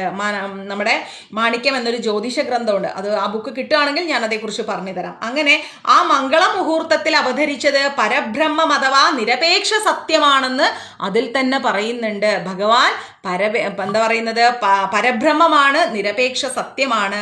അങ്ങനെ ഭഗവാൻ ആ സമയത്ത് അവതരിച്ചത് കൊണ്ടാണ് അഷ്ടമി രോഹിണി എന്നറിയപ്പെടുന്നത്. പിന്നെയോ ശംഖചക്ര ഗദാധാരിയായിക്കൊണ്ട്, ശ്രീവത്സാങ്കിതനായിക്കൊണ്ട്, മാറിൽ കൗസ്തുഭമണിഞ്ഞുകൊണ്ട്, മഞ്ഞ പട്ടുടയാട ചാർത്തിക്കൊണ്ട്, വൈഡൂര്യം പതിച്ച കിരീടം ധരിച്ച്, സർവാലങ്കാര വിഭൂഷിതനായിക്കൊണ്ട്, വെട്ടിത്തിളങ്ങുന്ന നീലമേഘ ശ്യാമവർണ്ണനായിക്കൊണ്ട്, ഇടതൂർന്ന കാർക്കൂന്തലോടുകൂടി ചതുർബാഹുവായി പ്രത്യക്ഷപ്പെട്ട ആ കുഞ്ഞിനെ വസുദേവര് കൺകുളിർക്കെ കണ്ടു. ഭഗവാൻ അവതരിച്ച രീതിയും ഭംഗിയും നോക്കണം. വസുദേവർ അങ്ങനെ കൺകുളിർക്കെ ഭഗവാനെ കാണുകയാണ്. അത്യാസാധാരണമായിരിക്കുന്നത്, അതായത് ഒരിക്കലും വരാൻ സാധ്യതയില്ലാത്ത രൂപവിശേഷം കണ്ട അദ്ദേഹം ആശ്ചര്യത്തോടു കൂടി നോക്കി. ഒരു നവജാത ശിശു ഇത്രയേറെ അലങ്കൃതനായിരിക്കുന്നത് എങ്ങനെയാണ്? അതുപോലെ ഭഗവാൻ കൃഷ്ണൻ അവതരിച്ചിരിക്കുന്നു എന്ന് അദ്ദേഹത്തിന് ബോധ്യം വന്നു. ഇത് ഭഗവാൻ കൃഷ്ണൻ തന്നെയാണ്. ഭൗതിക പ്രകൃതിക്ക് കീഴ്പ്പെട്ട് ബാഹ്യമായിട്ട് കംസനാൽ ബന്ധിതനായിട്ട് കാരാഗൃഹത്തിൽ കഴിയുന്ന വെറുമൊരു സാധാരണക്കാരൻ മാത്രമാണ് വസുദേവൻ എന്നാണ് അദ്ദേഹം വിശ്വസിക്കുന്നത്. സർവാധിശായിയായിരിക്കുന്ന പരമാത്മാവ് അല്ലെങ്കിൽ വിഷ്ണു അഥവാ കൃഷ്ണൻ ആദിമ രൂപത്തിൽ തന്നെ അദ്ദേഹത്തിന്റെ വീട്ടിൽ ഒരു കൊച്ചു കുഞ്ഞായി അവതാരമെടുത്തു എന്ന് ഓർക്കുമ്പോൾ തികഞ്ഞ വിനയത്തോടു കൂടിയാണ് അദ്ദേഹം അത്ഭുതപ്പെടുന്നത്. മനസ്സിലായില്ലേ? തികഞ്ഞ വിനയത്തോടെയാണ് അദ്ദേഹം അത്ഭുതപ്പെടുന്നത്. ശംഖചക്ര ഗദാധാരിയായിക്കൊണ്ട്, ശ്രീവത്സാങ്കിതനായിക്കൊണ്ട്, മാറിൽ കൗസ്തുഭം അണിഞ്ഞുകൊണ്ട്, മഞ്ഞ പട്ടുടയാട ചാർത്തിക്കൊണ്ട്, വൈഡൂര്യം പതിച്ചിരിക്കുന്ന കിരീടത്തോടു കൂടി, സർവാലങ്കാര വിഭൂഷിതനായി, ശരീരം മുഴുവൻ ആഭരണങ്ങളോട് കൂടി, വെട്ടിത്തിളങ്ങുന്ന നീലമേഘ ശ്യാമ വർണ്ണനായിക്കൊണ്ട്, ഇടതൂർന്ന കാർക്കൂന്തലോടുകൂടി ചതുർബാഹുവായിട്ടാണ് ഭഗവാൻ പ്രത്യക്ഷപ്പെട്ടത്. ചതുർബാഹുവായി പ്രത്യക്ഷപ്പെട്ടു. ആ കുഞ്ഞ് ഒരിക്കലും ആ ഭാവത്തിൽ ആ രൂപത്തിൽ അങ്ങനെ വരാൻ ഒരു വഴിയുമില്ല. പക്ഷേ ബാഹ്യശക്തികൾ കൊണ്ടാണ് നമ്മുടെ വസുദേവർ എവിടെയാവുന്നത്? കാരാഗ്രഹത്തിലാവുന്നത്. അങ്ങനെ കാരാഗ്രഹത്തിലായ വസുദേവർ താൻ ഒന്നുമല്ല എന്ന് സ്വയം തിരിച്ചറിഞ്ഞുകൊണ്ടിരിക്കുകയാണ്. ആ വീട്ടിലാണ് ഒരു കുഞ്ഞായിട്ട് ഈ ഭഗവാൻ അവതരിച്ചിരിക്കുന്നത്. തികഞ്ഞ വിനയത്തോടെയാണ് അദ്ദേഹം അത്ഭുതത്തോടു കൂടി കുഞ്ഞിനെ നോക്കുന്നത്. ചതുർബാഹുവായി സർവാഭരണ വിഭൂഷിതനായി വിശേഷ വസ്ത്രങ്ങളോടുകൂടി പരമ്പൊരുളായിരിക്കുന്ന ഭഗവാന്റെ സർവചിഹ്നങ്ങളോടും കൂടി ഒരു മനുഷ്യ ശിശു ഭൂമിയിൽ ജനിക്കാൻ ഒരു വഴിയുമില്ല. വസുദേവർ വീണ്ടും വീണ്ടും ആ കുട്ടിയെ ഇങ്ങനെ സൂക്ഷിച്ചു നോക്കുകയാണ്. ഇത്രയും അലങ്കാരത്തോടു കൂടി ഒരു കുഞ്ഞ് ചതുർബാഹുവായിട്ട് എങ്ങനെ ജനിച്ചു? ഈ മംഗള മുഹൂർത്തം എങ്ങനെയാണ് ഞാൻ കൊണ്ടാടേണ്ടത് എന്ന് ചിന്തിക്കുന്നു. സാധാരണയായി ആൺകുട്ടി ജനിക്കുമ്പോൾ ആളുകൾ സന്തോഷത്തോടെ ആ അവസരം ഇങ്ങനെ ആനന്ദിച്ചു കൊണ്ടാടാറുണ്ട്. പക്ഷെ ഇവിടെ എൻ്റെ വീട്ടിൽ ഞാൻ കാരാഗ്രഹത്തിലാണെങ്കിൽ പോലും പരമ്പൊരുളായിരിക്കുന്ന ഭഗവാനാണ് ഇവിടെ ജന്മമെടുത്തിരിക്കുന്നത്. അപ്പോൾ ഈ മംഗളമുഹൂർത്തം ആഘോഷിക്കാൻ എത്രയോ ലക്ഷം തവണ ഞാൻ തയ്യാറാവേണ്ടതാണെന്നാണ് വസുദേവർ ചിന്തിക്കുന്നത്. എൻ്റെ വീട്ടിൽ ഞാൻ കാരാഗ്രഹത്തിലാണെങ്കിൽ കൂടിയും ഭഗവാനാണ് അവതരിച്ചിരിക്കുന്നത്. ഞാൻ എത്രയോ ലക്ഷം തവണ ഈ സന്തോഷ നിമിഷം കൊണ്ടാടാൻ ഞാൻ തയ്യാറെടുക്കണമായിരുന്നു. ആനന്ദ ദുന്ദുബി എന്നുകൂടി പേരുള്ള വസുദേവർക്ക് എന്താ സംഭവിക്കുന്നത്? തൻ്റെ നവജാത ശിശുവിനെ നോക്കി നിന്നപ്പോൾ സന്തോഷം കൊണ്ട് അദ്ദേഹം ആറാടാണ്. ആയിരക്കണക്കിന് ഗോക്കളെ ബ്രാഹ്മണർക്ക് ദാനം ചെയ്യാൻ അദ്ദേഹം ആഗ്രഹിക്കുന്നു മനസ്സിൽ. കാരണം ഭഗവാനാണ് അവതരിച്ചത്, രണ്ടാമത്തത് ആൺകുട്ടിയാണ്. അപ്പോൾ വസുദേവർക്ക് ഒരു പേരെന്താണ്? ആനന്ദ ദുന്ദുബി എന്നൊരു പേരും കൂടി ഉണ്ട്. അപ്പൊ അതുകൊണ്ട് അദ്ദേഹം ഒരുപാട് ആയിരക്കണക്കിന് ഗോക്കളെ, പശുക്കളെ ബ്രാഹ്മണർക്ക് ദാനം ചെയ്യാൻ ആഗ്രഹിച്ചു. വൈദിക സമ്പ്രദായം നോക്കുകയാണെങ്കിൽ ഒരു ക്ഷത്രിയ രാജാവിന്റെ കൊട്ടാരത്തിൽ നല്ല നല്ല മംഗളമായിരിക്കുന്ന കാര്യങ്ങൾ നടക്കുമ്പോഴൊക്കെ തന്നെ രാജാവ് ഒരുപാട് ദാനധർമ്മങ്ങൾ നടത്താറുണ്ട്. സ്വർണ്ണാഭരണങ്ങളൊക്കെ അണിയിച്ചിട്ട് പശുക്കളെ ബ്രാഹ്മണർക്കും ഋഷിമാർക്കൊക്കെ ദാനം ചെയ്യാന്ന് പറയുന്നത് വൈദിക സംസ്കാരം അനുസരിച്ചിട്ട് അത് ചെയ്യേണ്ട കാര്യങ്ങളാണ്. അപ്പോ കൃഷ്ണാവതാരം ആഘോഷിക്കാൻ ദാനധർമ്മങ്ങൾ നടത്തണമെന്ന് ആരാഗ്രഹിക്കുന്നു? വസുദേവർ ആഗ്രഹിക്കുകയാണ്. പക്ഷേ അദ്ദേഹം ഇവിടെ എന്താ ചെയ്യുന്നത്? കംസന്റെ കാരാഗ്രഹത്തിൽ ബന്ധിതനായതുകൊണ്ട് ഒരു സാധ്യതയുമില്ല ഇങ്ങനെ ഒരു കാര്യം ചെയ്യാൻ. അതിനു പകരം മനസ്സുകൊണ്ട് അദ്ദേഹം ആയിരക്കണക്കിന് പശുക്കളെ ബ്രാഹ്മണർക്ക് കൊടുത്തു എന്നാ പറയണത്. മനസ്സുകൊണ്ടാണ് അവിടെ അദ്ദേഹം എന്ത് ചെയ്യുന്നത്? ദാനം ചെയ്യുന്നത്. ആ നവജാത ശിശു പരമ്പൊരുളായിരിക്കുന്ന ഭഗവാൻ തന്നെയാണെന്ന് ബോധ്യം വന്ന വസുദേവരെ കൂപ്പുകൈയോടുകൂടി ശിരസ് നമിച്ച് ഭഗവാനെ പ്രാർത്ഥിക്കാൻ തുടങ്ങി. ആ അവസരത്തില് അദ്ദേഹം അതീന്ദ്രിയമായ ഒരു അവസ്ഥയിൽ തന്നെയായിരുന്നു നിന്നത്. കംസനെ കുറിച്ചുള്ള ഒരു പേടിയും ഇവിടെ വസുദേവർക്ക് ആ സമയത്ത് തോന്നുന്നില്ല. നവജാത ശിശുവിന്റെ ആ തേജോദീപ്തി ആ മുറിയിൽ എങ്ങും വെട്ടിത്തിളങ്ങി നിൽക്കുകയാണ് ഭഗവാൻ വന്നതുകൊണ്ട്. വസുദേവർ ഇങ്ങനെ പ്രാർത്ഥിക്കാൻ തുടങ്ങി. എന്താ പ്രാർത്ഥിച്ചത്? അല്ലയോ പ്രിയപ്പെട്ട ഭഗവാനെ, അവിടുന്ന് ആരാണ് എന്ന് എനിക്ക് മനസ്സിലാക്കാൻ സാധിക്കുന്നുണ്ട്. അങ്ങ് പരമ്പൊരുളായിരിക്കുന്ന ഭഗവാനാണെന്ന് ഞാൻ തിരിച്ചറിയുന്നു. ജീവസത്തുക്കളുടെ മുഴുവൻ പരമാത്മാവാണ് അങ്ങ്. നിരപേക്ഷ സത്യമാണ് അങ്ങ്. ഞങ്ങൾ ഈ കാണുന്നത് അങ്ങയുടെ നിത്യമായ രൂപമാണ്. അതുപോലെ തന്നെ അങ്ങ് ഈ രൂപത്തിൽ എനിക്ക് പ്രത്യക്ഷപ്പെട്ടത് കംസനെ കുറിച്ചുള്ള എൻ്റെ പേടി മാറ്റാനാണെന്നും ഞാൻ തിരിച്ചറിയുന്നു. അങ്ങ് ഈ ഭൗതിക ലോകത്തിലുള്ള വ്യക്തിയല്ല ഭഗവാനെ. ഭൗതിക പ്രകൃതിയുടെ മേലുള്ള കടാക്ഷം ഒന്നുകൊണ്ട് മാത്രമാണ് പ്രപഞ്ചം പ്രത്യക്ഷം ആവിഷ്കരിക്കുന്ന വ്യക്തിവിശേഷമാണ്. അങ്ങ് ഇത്രയും വലിയ ഈ ബ്രഹ്മാണ്ഡത്തിന്റെ എല്ലാം അധിപനായിരിക്കുന്ന അങ്ങ് ഈ ലോകത്തിലുള്ളതല്ല. പിന്നെയോ ഭൗതിക പ്രകൃതിയുടെ മേലുള്ള കടാക്ഷം ഒന്നുകൊണ്ട് മാത്രം പ്രപഞ്ചം പ്രത്യക്ഷം ആവിഷ്കരിക്കുന്ന വ്യക്തിവിശേഷമാണ്. അതുപോലെ ഈ പ്രപഞ്ച പ്രത്യക്ഷം മുഴുവൻ ഒറ്റ നോട്ടം കൊണ്ട് ആവിഷ്കരിക്കുന്ന പരമ്പൊരുളായിരിക്കുന്ന ഭഗവാന് വസുദേവന്റെ ഭാര്യയായിരിക്കുന്ന ദേവകിയുടെ ഗർഭത്തിൽ പിറക്കാൻ കഴിയുമോ എന്ന് ചില ആളുകളൊക്കെ സംശയിക്കാം. അങ്ങ് പരമാത്മാവായതുകൊണ്ട് അങ്ങേക്ക് ഈ ഒന്നുമല്ലാത്ത വസുദേവരുടെ ഭാര്യയായിരിക്കുന്ന ദേവകിയുടെ ഗർഭത്തിലൊക്കെ അങ്ങേക്ക് വരാൻ സാധിക്കുമോ എന്ന് ചിലപ്പോഴെങ്കിലും ചില ആളുകൾ സംശയിക്കാം. ഈ സംശയം ഇല്ലാതാക്കാൻ വേണ്ടി വസുദേവര് പറയാണ്. എന്താ പറയുന്നത്? പ്രിയപ്പെട്ട ഭഗവാൻ, അങ്ങ് ദേവകിയുടെ ഗർഭത്തിൽ പിറന്നു എന്നത് അത്ഭുതകരമായ കാര്യമൊന്നുമല്ല. കാരണം എന്താ? സൃഷ്ടി നടത്തിയതും ഇതേ രീതിയിൽ തന്നെയാണല്ലോ ഭഗവാനെ. അങ്ങ് എല്ലാ സൃഷ്ടിയും നടത്തുന്നത് ഇതുപോലെ തന്നെയല്ലേ? അങ്ങ് കാരണോദകശായിയിൽ മഹാവിഷ്ണുവായി ശയിക്കുകയായിരുന്നു അല്ലെ? കാരണോദകശായി ആയിക്കൊണ്ട് മഹാവിഷ്ണുവായിട്ട് അങ്ങ് ശയിക്കുകയാണ്. അങ്ങയുടെ ശ്വസന പ്രക്രിയയുടെ കാരണോദകശായിയായ വിഷ്ണു ശ്വാസം ഉള്ളിലേക്കെടുത്ത് ശ്വാസം പുറത്തേക്ക് വിടുമ്പം ആ രോമകൂപങ്ങളിൽ നിന്നാണ് അനേകം ബ്രഹ്മാണ്ടങ്ങൾ ഉണ്ടാകുന്നത്. നമ്മുടെ ഭൂമി ഒരു ബ്രഹ്മാണ്ടമാണ്, അതേപോലെ കോടിക്കണക്കിന് ബ്രഹ്മാണ്ടങ്ങൾ അങ്ങനെയാണ് ഉണ്ടാവുന്നത്. അപ്പോൾ അങ്ങ് ശ്വാസം എടുക്കുന്ന സമയത്തും ശ്വാസം പുറത്തേക്ക് വിടുന്ന സമയത്തും അങ്ങയുടെ കൂപങ്ങളിലൂടെയാണ് എന്തുണ്ടാവുന്നത്? ഒരുപാട് പ്രപഞ്ചങ്ങൾ ഉണ്ടാവുന്നത്. പിന്നീട് ഓരോ പ്രപഞ്ചത്തിന്റെ അകത്തും, ദയവായി ഇത് കൃത്യമായി മനസ്സിലാക്കുക, കാരണോദകശായിയായ വിഷ്ണു കാരണ ജലത്തിൽ ഇങ്ങനെ കിടക്കുകയാണ്. ഓക്കെ, അങ്ങനെ കിടന്നിട്ടുണ്ട്. അദ്ദേഹം ശ്വാസം ഉള്ളിലേക്ക് എടുക്കുന്നു, ശ്വാസം പുറത്തേക്ക് വിടുന്നു, ശ്വസന പ്രക്രിയ നടത്തുന്നു. അപ്പൊ അദ്ദേഹത്തിന്റെ രോമകൂപങ്ങളിൽ നിന്ന് ഓരോരോ ബോൾസ് പോലെ പ്രപഞ്ചങ്ങൾ ഉണ്ടായിക്കൊണ്ടിരിക്കുകയാണ്. അത് കണ്ടിട്ടുണ്ടോ എന്ന് എനിക്ക് അറിയില്ല, ഞാൻ നോക്കട്ടെ, സാധിച്ച ഞാനിപ്പോ കാണിച്ചു തരാം.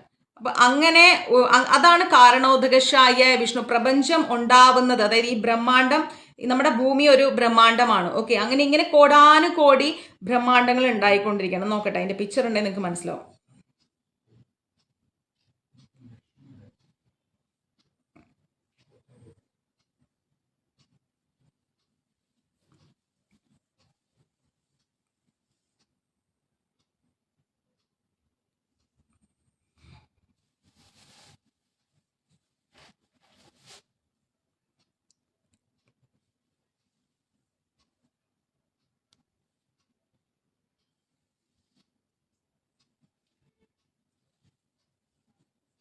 നോക്കൂ, ഇതാണ് കാരണോദകശായിയായ വിഷ്ണു. ഈ വിഷ്ണുവിന്റെ ആ ബോള് പോലെ കാണുന്നില്ലേ, അതെല്ലാം ബ്രഹ്മാണ്ടങ്ങളാണ്. ഇപ്പൊ മനസ്സിലായോ? അദ്ദേഹം ശ്വസന പ്രക്രിയ നടക്കുമ്പോൾ അദ്ദേഹത്തിന്റെ രോമകൂപങ്ങളിൽ നിന്ന് കുറേ ബോൾസ് ഇങ്ങനെ വരികയാണ്. അപ്പോൾ ഇതിന്റെ ഉള്ളിലൊക്കെ കണ്ടോ, ഓരോ ബ്രഹ്മാണ്ടത്തിന്റെ ഉള്ളിലും ഓരോ വിഷ്ണു കയറിയിരിക്കുന്നുണ്ട്. ഇതിന്റെ ഉള്ളിലെല്ലാം റെഡ് പോലെ കാണുന്ന എല്ലാം ഭഗവാനാണ്.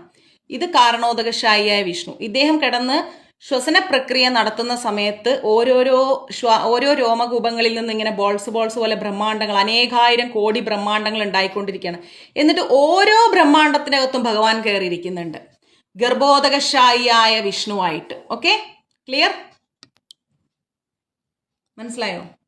അപ്പോ ഇവിടെ പറയുന്നു, അങ്ങനെ ഓരോ പ്രപഞ്ചത്തിന്റെ അകത്തും, വേദിക് കോസ്മോളജിയാണേ, ഇത് ബേസ്മെന്റ് ആണ്, ഇത് പഠിച്ചെടുത്ത് നമുക്ക് ഇനിയും കുറച്ചും കൂടി മുന്നോട്ട് പഠിക്കാൻ പറ്റും. അങ്ങനെ കാരണോദകശായിയായ വിഷ്ണുവിന്റെ ഓരോ രോമകൂപങ്ങളിൽ നിന്നും ഇഷ്ടംപോലെ ബോൾസ് പോലെ ഇങ്ങനെ ബ്രഹ്മാണ്ടങ്ങൾ വരികയാണ്, നമ്മളെ ഭൂമി പോലെ. ആ ഓരോ ബ്രഹ്മാണ്ടത്തിന്റെ അകത്തും ആരിയ്ക്കുന്നു? ഗർഭോദകശായിയായ വിഷ്ണു പ്രവേശിക്കുകയാണ്. ഗർഭോദകശായിയായ വിഷ്ണു ഈ ഓരോ ബ്രഹ്മാണ്ടത്തിന്റെ അകത്തേക്കും പ്രവേശിക്കുകയാണ്. തുടർന്ന് ക്ഷീരോദകശായിയായ വിഷ്ണുവായി മാറുകയാണ്. ഓക്കെ, ഈ ഗർഭോദകശായിയായ വിഷ്ണു ക്ഷീരോദകശായിയായ വിഷ്ണുവായി വികസിച്ചിട്ട് മാറിയിട്ട് എന്താ ഉണ്ടാവുന്നത്? ജീവാത്മാക്കളുടെ ഹൃദയത്തിലും ഓരോ പരമാണുവിലും പ്രവേശിക്കുകയാണ്. ക്ഷീരോദകശായിയായ വിഷ്ണുവായി മാറിയിട്ട് നമ്മുടെ എല്ലാം ഹൃദയത്തിലേക്ക് ആ പരമാത്മാവായിട്ട് ഭഗവാൻ പ്രവേശിക്കുകയാണ്. ഓക്കെ, അതുപോലെ അങ്ങ് ദേവകിയുടെ ഗർഭത്തിൽ പ്രവേശിച്ചത് മനസ്സിലാക്കാവുന്നതേ ഉള്ളൂ എന്നാ പറയുന്നത്. ഇവിടെ വരെ മനസ്സിലായോ? ഈ ഒരു കാരണോദകശായിയായ വിഷ്ണു ഗർഭോദകശായിയായ വിഷ്ണുവായി മാറുകയാണ്. എവിടെ വെച്ചിട്ട്? ഈ ബ്രഹ്മാണ്ടങ്ങൾ പുറത്തു വരുമ്പോൾ ഓരോ ബ്രഹ്മാണ്ടങ്ങളുടെ ഉള്ളിലും അദ്ദേഹം കയറിയിരിക്കണം. എന്നിട്ട് അദ്ദേഹം മാറുകയാണ്. ഇപ്പം ഭഗവാൻ തന്നെയല്ലേ നരസിംഹസ്വാമിയായി മാറിയത്? അപ്പൊ അതേപോലെ ഭഗവാൻ ഇനി വേറൊരു ഭഗവാനായിട്ട് മാറണം. ആരാത്? ആ ഭഗവാനാണ് ആര്? നമ്മുടെ ക്ഷീരോദകശായിയായ വിഷ്ണുവായി മാറുന്നത്. ഓക്കെ, അപ്പോ കാരണോദകശായിയായ വിഷ്ണു ഗർഭോദകശായിയായ വിഷ്ണുവായി മാറി, അദ്ദേഹം ക്ഷീരോദകശായിയായ വിഷ്ണുവായി മാറിയിട്ട് ഓരോ ജീവാത്മാക്കളുടെ ഹൃദയത്തിലും കയറിയിരിക്കുകയാണ്. അപ്പോ അതുപോലെയാണ് അങ്ങ് ദേവകി മാതാവിന്റെ ഗർഭത്തിലും വന്നിരിക്കുന്നത്. അവിടെ കടന്നതായി തോന്നുന്നതോടൊപ്പം തന്നെ അങ്ങ് സർവ്വവ്യാപിയുമാണ്. ഗർഭോദകശായി ഈ ഭഗവാൻ ദേവകി മാതാവിന്റെ ഗർഭത്തിലുണ്ടെങ്കിൽ പോലും, ഇപ്പൊ നമ്മളെ വീട്ടിലുണ്ടെങ്കിലും ഗുരുവായൂരുണ്ടെങ്കിലും ഗർഭത്തിലുണ്ടെങ്കിലും ഒക്കെ ആ സ്ഥലത്തൊക്കെ ഉണ്ടെങ്കിലും വൃന്ദാവനത്തിലുണ്ടെങ്കിലും എവിടെ ഉണ്ടെങ്കിലും ശരി, ഒരേ സമയം ഭഗവാൻ ഇവിടെയൊക്കെ ഉണ്ട്. അതുപോലെ തന്നെ ഭഗവാൻ സർവ്വവ്യാപിയുമാണ്, എല്ലായിടത്തും ഉണ്ട്. അങ്ങയുടെ പ്രവേശനവും ബഹിർഗമനവും ഭൗതികമായ ഉദാഹരണത്തിലൂടെ ഞങ്ങൾക്ക് അനുഭവവേദ്യമാണ്. അങ്ങയെക്കുറിച്ച് നമുക്ക് ഒരിക്കലും പറയാൻ കഴിയില്ല, അങ്ങയെക്കുറിച്ച് മനസ്സിലാക്കാനും കഴിയില്ല. അനുഭവത്തിലൂടെ കൃഷ്ണനെ അറിയാൻ സാധിക്കും. 16 മൂലകങ്ങളായി മാറിയതിന് ശേഷം, കുറച്ച് ടഫാണ്, ശ്രദ്ധിച്ചു കേൾക്കുക. 16 മൂലകങ്ങളായിട്ട് മാറിയതിന് ശേഷം മൊത്തം ഭൗതിക ഊർജം എന്താണ്? പിന്നെയും മാറ്റമില്ലാതെ നിൽക്കുകയാണ്. പൃഥ്വി, ജലം, അഗ്നി, ആകാശം, തേജസ്. പൃഥ്വി, ജലം, അഗ്നി, ആകാശം, തേജസ്. ഇങ്ങനെ 5 അടിസ്ഥാനമായിരിക്കുന്ന പഞ്ചഭൂതങ്ങളുടെ സംയോഗമില്ലാത്ത മറ്റൊന്നുമല്ല ഈ ഭൗതിക ശരീരം, അല്ലെ? ഈ പഞ്ചഭൂതങ്ങളും കൂടി ചേർന്നാലാണ് നമ്മുടെ ഈ ഭൗതിക ശരീരം ഉണ്ടാവുന്നത്. അതുകൊണ്ടാണ് നമ്മൾ ഹിന്ദുക്കൾ മരിച്ചു കഴിഞ്ഞാൽ അഗ്നിയിൽ ദഹിപ്പിക്കുന്നത്. ഇവിടെ അഗ്നി എന്ന് എടുത്തു പറയുന്നുണ്ട്. പൃഥ്വി ഭൂമിയിൽ കിടത്തി ജലം തളിച്ച് അഗ്നിയിൽ വെച്ച് നമ്മളെ ശരീരം കത്തിച്ച് അത് ആകാശത്തിലേക്ക് പോവാണ്, തേജസ്സായിട്ട് മാറുകയാണ്, ഇല്ലേ? പഞ്ചഭൂതങ്ങൾ കൊണ്ട് നിർമ്മിതമായിരിക്കുന്ന മനുഷ്യന്റെ ശരീരം പഞ്ചഭൂതങ്ങളിലേക്ക് തന്നെ ലയിപ്പിക്കുന്നത് കൊണ്ടാണ് നമ്മൾ ഹിന്ദുക്കള് നമ്മുടെ ബോഡി കത്തിക്കുന്നത്. ക്ലിയർ? അപ്പൊ ഇവിടെ പറയുന്നു, പഞ്ചഭൂതങ്ങളാൽ നിർമ്മിതമായിരിക്കുന്ന സംയോഗമില്ലാതെ നമ്മുടെ ശരീരം ഉണ്ടാവുന്നില്ല. പുതിയൊരു ഭൗതിക ശരീരം ഉണ്ടാവുമ്പോഴൊക്കെ തന്നെ ഈ മൂലകങ്ങൾ പുതുതായി സൃഷ്ടിക്കപ്പെട്ടതായിട്ട് തോന്നും. അപ്പൊ പുതിയ ശരീരം വരുമ്പോൾ വിചാരിക്കും പുതിയതായിട്ട് ഈ മൂലകങ്ങൾ വീണ്ടും വന്നതാണെന്ന്. സത്യത്തിൽ ഈ മൂലകങ്ങളെല്ലാം ശരീരബാഹ്യമായി സദാ നിലനിൽക്കുന്നുണ്ട്. ഈ മൂലകങ്ങൾ അങ്ങനെ നിലനിൽക്കുന്നുണ്ട്. പുതിയ ശരീരം വരുമ്പോൾ പുതിയ മൂലകങ്ങളൊന്നും ഉണ്ടാവുന്നില്ല. ഈ പറയുന്ന ഭൂമി, ജലം, അഗ്നി, വായു, ആകാശം ഇതൊക്കെ അതുപോലെ നിലനിൽക്കുന്നുണ്ട്. ശരീരമാണ് ഇതെല്ലാം കൂടെ സംയോജിച്ചിട്ട് വീണ്ടും ഉണ്ടായിക്കൊണ്ടിരിക്കുന്നത്. ഓക്കെ, ഇതുപോലെ ദേവകിയുടെ ഗർഭത്തിലേക്ക് പോവുകയാണെങ്കിൽ ശിശുവായി പ്രത്യക്ഷപ്പെട്ടപ്പോൾ തന്നെ അങ്ങ് വെളിയിലും നിൽക്കുന്നുണ്ട്, ഗർഭത്തിലും ഉണ്ട്. അതാണ് ഇവിടെ പറയുന്നത്. ഭഗവാൻ ദേവകിയുടെ ഗർഭത്തിൽ ഉണ്ടാകുമ്പോൾ ആ കൃഷ്ണൻ എവിടെ? വൃന്ദാവനത്തില്ലല്ലോ, അയോധ്യയിലില്ല, അവിടെ ഇല്ല, ഇവിടെ ഇല്ല, ഗോലോകത്തില്ല, എവിടെയില്ല. കൃഷ്ണനുള്ളത് ദേവകിയുടെ ഗർഭത്തിലാണ് എന്ന് പറയാൻ പറ്റില്ല. കൃഷ്ണൻ ദേവകി മാതാവിന്റെ ഗർഭത്തിൽ ഉണ്ടാകുമ്പോൾ തന്നെ ഭഗവാൻ ഗോലോകത്തിലും ഉണ്ട്. അവിടെ ഉണ്ടാകുമ്പോൾ തന്നെ ഭഗവാൻ ഗുരുവായൂരും ഉണ്ട്. അതേപോലെ തന്നെ ഭഗവാൻ വൃന്ദാവനത്തിലും ഉണ്ട്. എല്ലായിടത്തും ഉണ്ട്. സർവ്വവ്യാപിയാണ് ഭഗവാൻ. ഒരേ സമയം ഭഗവാൻ എല്ലായിടത്തും ഉണ്ടെന്നാ പറയുന്നത്. മനസ്സിലായില്ലേ? അപ്പോ അങ്ങ് സദാ അങ്ങയുടെ പരമധാമത്തിൽ തന്നെ ഉണ്ട്. അതായത് ഗോലോകത്ത് ഭഗവാൻ അവിടെ തന്നെ ഇരിക്കുന്നുണ്ട്. എന്നിരുന്നാലും ആ സമയത്ത് തന്നെ കോടാനുകോടി രൂപത്തിൽ വികസിക്കാനും അങ്ങേക്ക് കഴിയും. അവിടെ ഗോലോകത്ത് അദ്ദേഹം ഇരിക്കുമ്പോൾ പോലും അദ്ദേഹം വികസിക്കുകയാണ്. കോടാനുകോടി രൂപത്തിൽ അദ്ദേഹം വികസിക്കുന്നുണ്ട്. ഇവിടെ ഇരിക്കുന്ന ഇപ്പൊ ഞാൻ എന്ന് പറയുന്ന വ്യക്തി, അമ്പിളി എന്ന് പറയുന്ന വ്യക്തി ഇവിടെ മാത്രമേ ഉള്ളൂ. ഞാനിപ്പോൾ കോഴിക്കോട് എൻ്റെ വീട്ടിലില്ല, ഞാൻ ചെന്നൈയിലാണുള്ളത്. ഞാൻ ഗുരുവായൂരും ഇല്ല, എവിടെ ഇല്ല, ഇവിടെ ചെന്നൈയിലാണുള്ളത്, അല്ലെ? ഞാൻ എന്ന് പറയുന്ന വ്യക്തി ഒറ്റ വ്യക്തി, ഞാൻ ഇവിടെ മാത്രമേ ഉള്ളൂ. പക്ഷെ ഭഗവാൻ അങ്ങനെയല്ല. ഭഗവാൻ എന്ന് പറഞ്ഞു കഴിഞ്ഞാൽ എവിടെയാണ്? ഗോലോകത്തും ഉണ്ട്, ഭൂമിയിലും ഉണ്ട്, പാതാളത്തിലും ഉണ്ട്. എവിടെ നോക്കിയാലും ഭഗവാൻ ഉണ്ട്. സർവ്വവ്യാപിയാണ് ഭഗവാൻ. അങ്ങയുടെ ധാമത്തിൽ സദാ അങ്ങയുടെ ധാമത്തിൽ തന്നെയുണ്ട്. എന്നിരുന്നാൽ കൂടിയും ആ സമയത്ത് തന്നെ അങ്ങ് കോടാനുകോടി രൂപത്തിൽ വികസിക്കുന്നുണ്ട്. അതിന് അദ്ദേഹത്തിന് കഴിയും. അപ്പൊ ഒരിക്കലും നമ്മൾ എന്ത് ചെയ്യരുത്? ഇങ്ങനെയുള്ള ഭഗവാനെ നമ്മളിൽ ഒരാളായി നമ്മളും അങ്ങനെയാണ്, അല്ലെ ഞാൻ ദൈവമാണ് എന്ന ചിന്താഗതിയിലേക്ക് വരാൻ പാടില്ല. ഞാൻ ജനിച്ച പോലെ തന്നെയാണ് ഭഗവാൻ ജനിച്ചത്.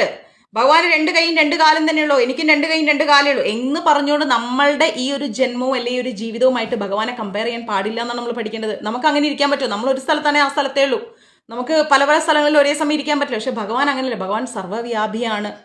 അങ്ങയുടെ രൂപം ബുദ്ധിപൂർവ്വം മനസ്സിലാക്കേണ്ടതുണ്ടെന്നാണ് പറയുന്നത്. ഭയങ്കര ബുദ്ധിയോടുകൂടി വേണം അദ്ദേഹത്തിന്റെ രൂപത്തെ മനസ്സിലാക്കാൻ. കാരണം ഭൗതികമായ ഊർജം അങ്ങയിൽ നിന്നാണ് ആവിർഭവിക്കുന്നത്. ഈ ഭൗതികതയുള്ള ആ ഒരു ഊർജം, ശക്തി, അത് ഭഗവാനിൽ നിന്നാണ് ഉണ്ടാവുന്നത്. സൂര്യപ്രകാശത്തിന്റെ സ്രോതസ് സൂര്യനായിരിക്കുന്നത് പോലെ, സൂര്യനിൽ നിന്നാണ് സൂര്യപ്രകാശം ഉണ്ടാവുന്നത്, അല്ലെ? അതുപോലെ ഭൗതിക ഊർജത്തിന്റെ ആദിമ സ്രോതസ്, ഈ ലോകത്തിന്റെ, ഈ പ്രപഞ്ചത്തിന്റെ ആ ശക്തിയുടെ ആ ചൂട്, തണുപ്പ്, വെയില്, കാറ്റ്, മഴ എന്തുമായിക്കോട്ടെ, ഇതിന്റെ ആ ഒരു സ്രോതസ് അത് ഭഗവാനാണ്. അപ്പോ സൂര്യപ്രകാശത്തിന് സൂര്യമണ്ഡലത്തെ മറയ്ക്കാൻ ഒരിക്കലും ആവില്ല. പിന്നെയോ ഭൗതിക ഊർജത്തിന് അതിന്റെ തുടക്കം അങ്ങയിൽ നിന്നായതുകൊണ്ട് അങ്ങേക്കും എന്താണ്? അങ്ങേയും ആ ഭൗതിക ഊർജത്തിന് മറയ്ക്കാൻ കഴിയില്ല. ഭഗവാൻ ഉണ്ടെങ്കിലേ ഭൗതികതയുള്ളൂ എന്ന് തിരിച്ചറിയാം. അതിന്റെ ആവിർഭാവം അങ്ങ് ആയതുകൊണ്ട് ഒരിക്കലും ആ ഭൗതിക ഊർജത്തിന് പോലും അങ്ങയെ മറക്കാൻ കഴിയില്ല. ഭൗതിക പ്രകൃതിയുടെ ത്രിഗുണങ്ങൾ നമ്മൾ പഠിച്ചു. എന്താണ്? സത്വഗുണം, രജോ ഗുണം, തമോ ഗുണം.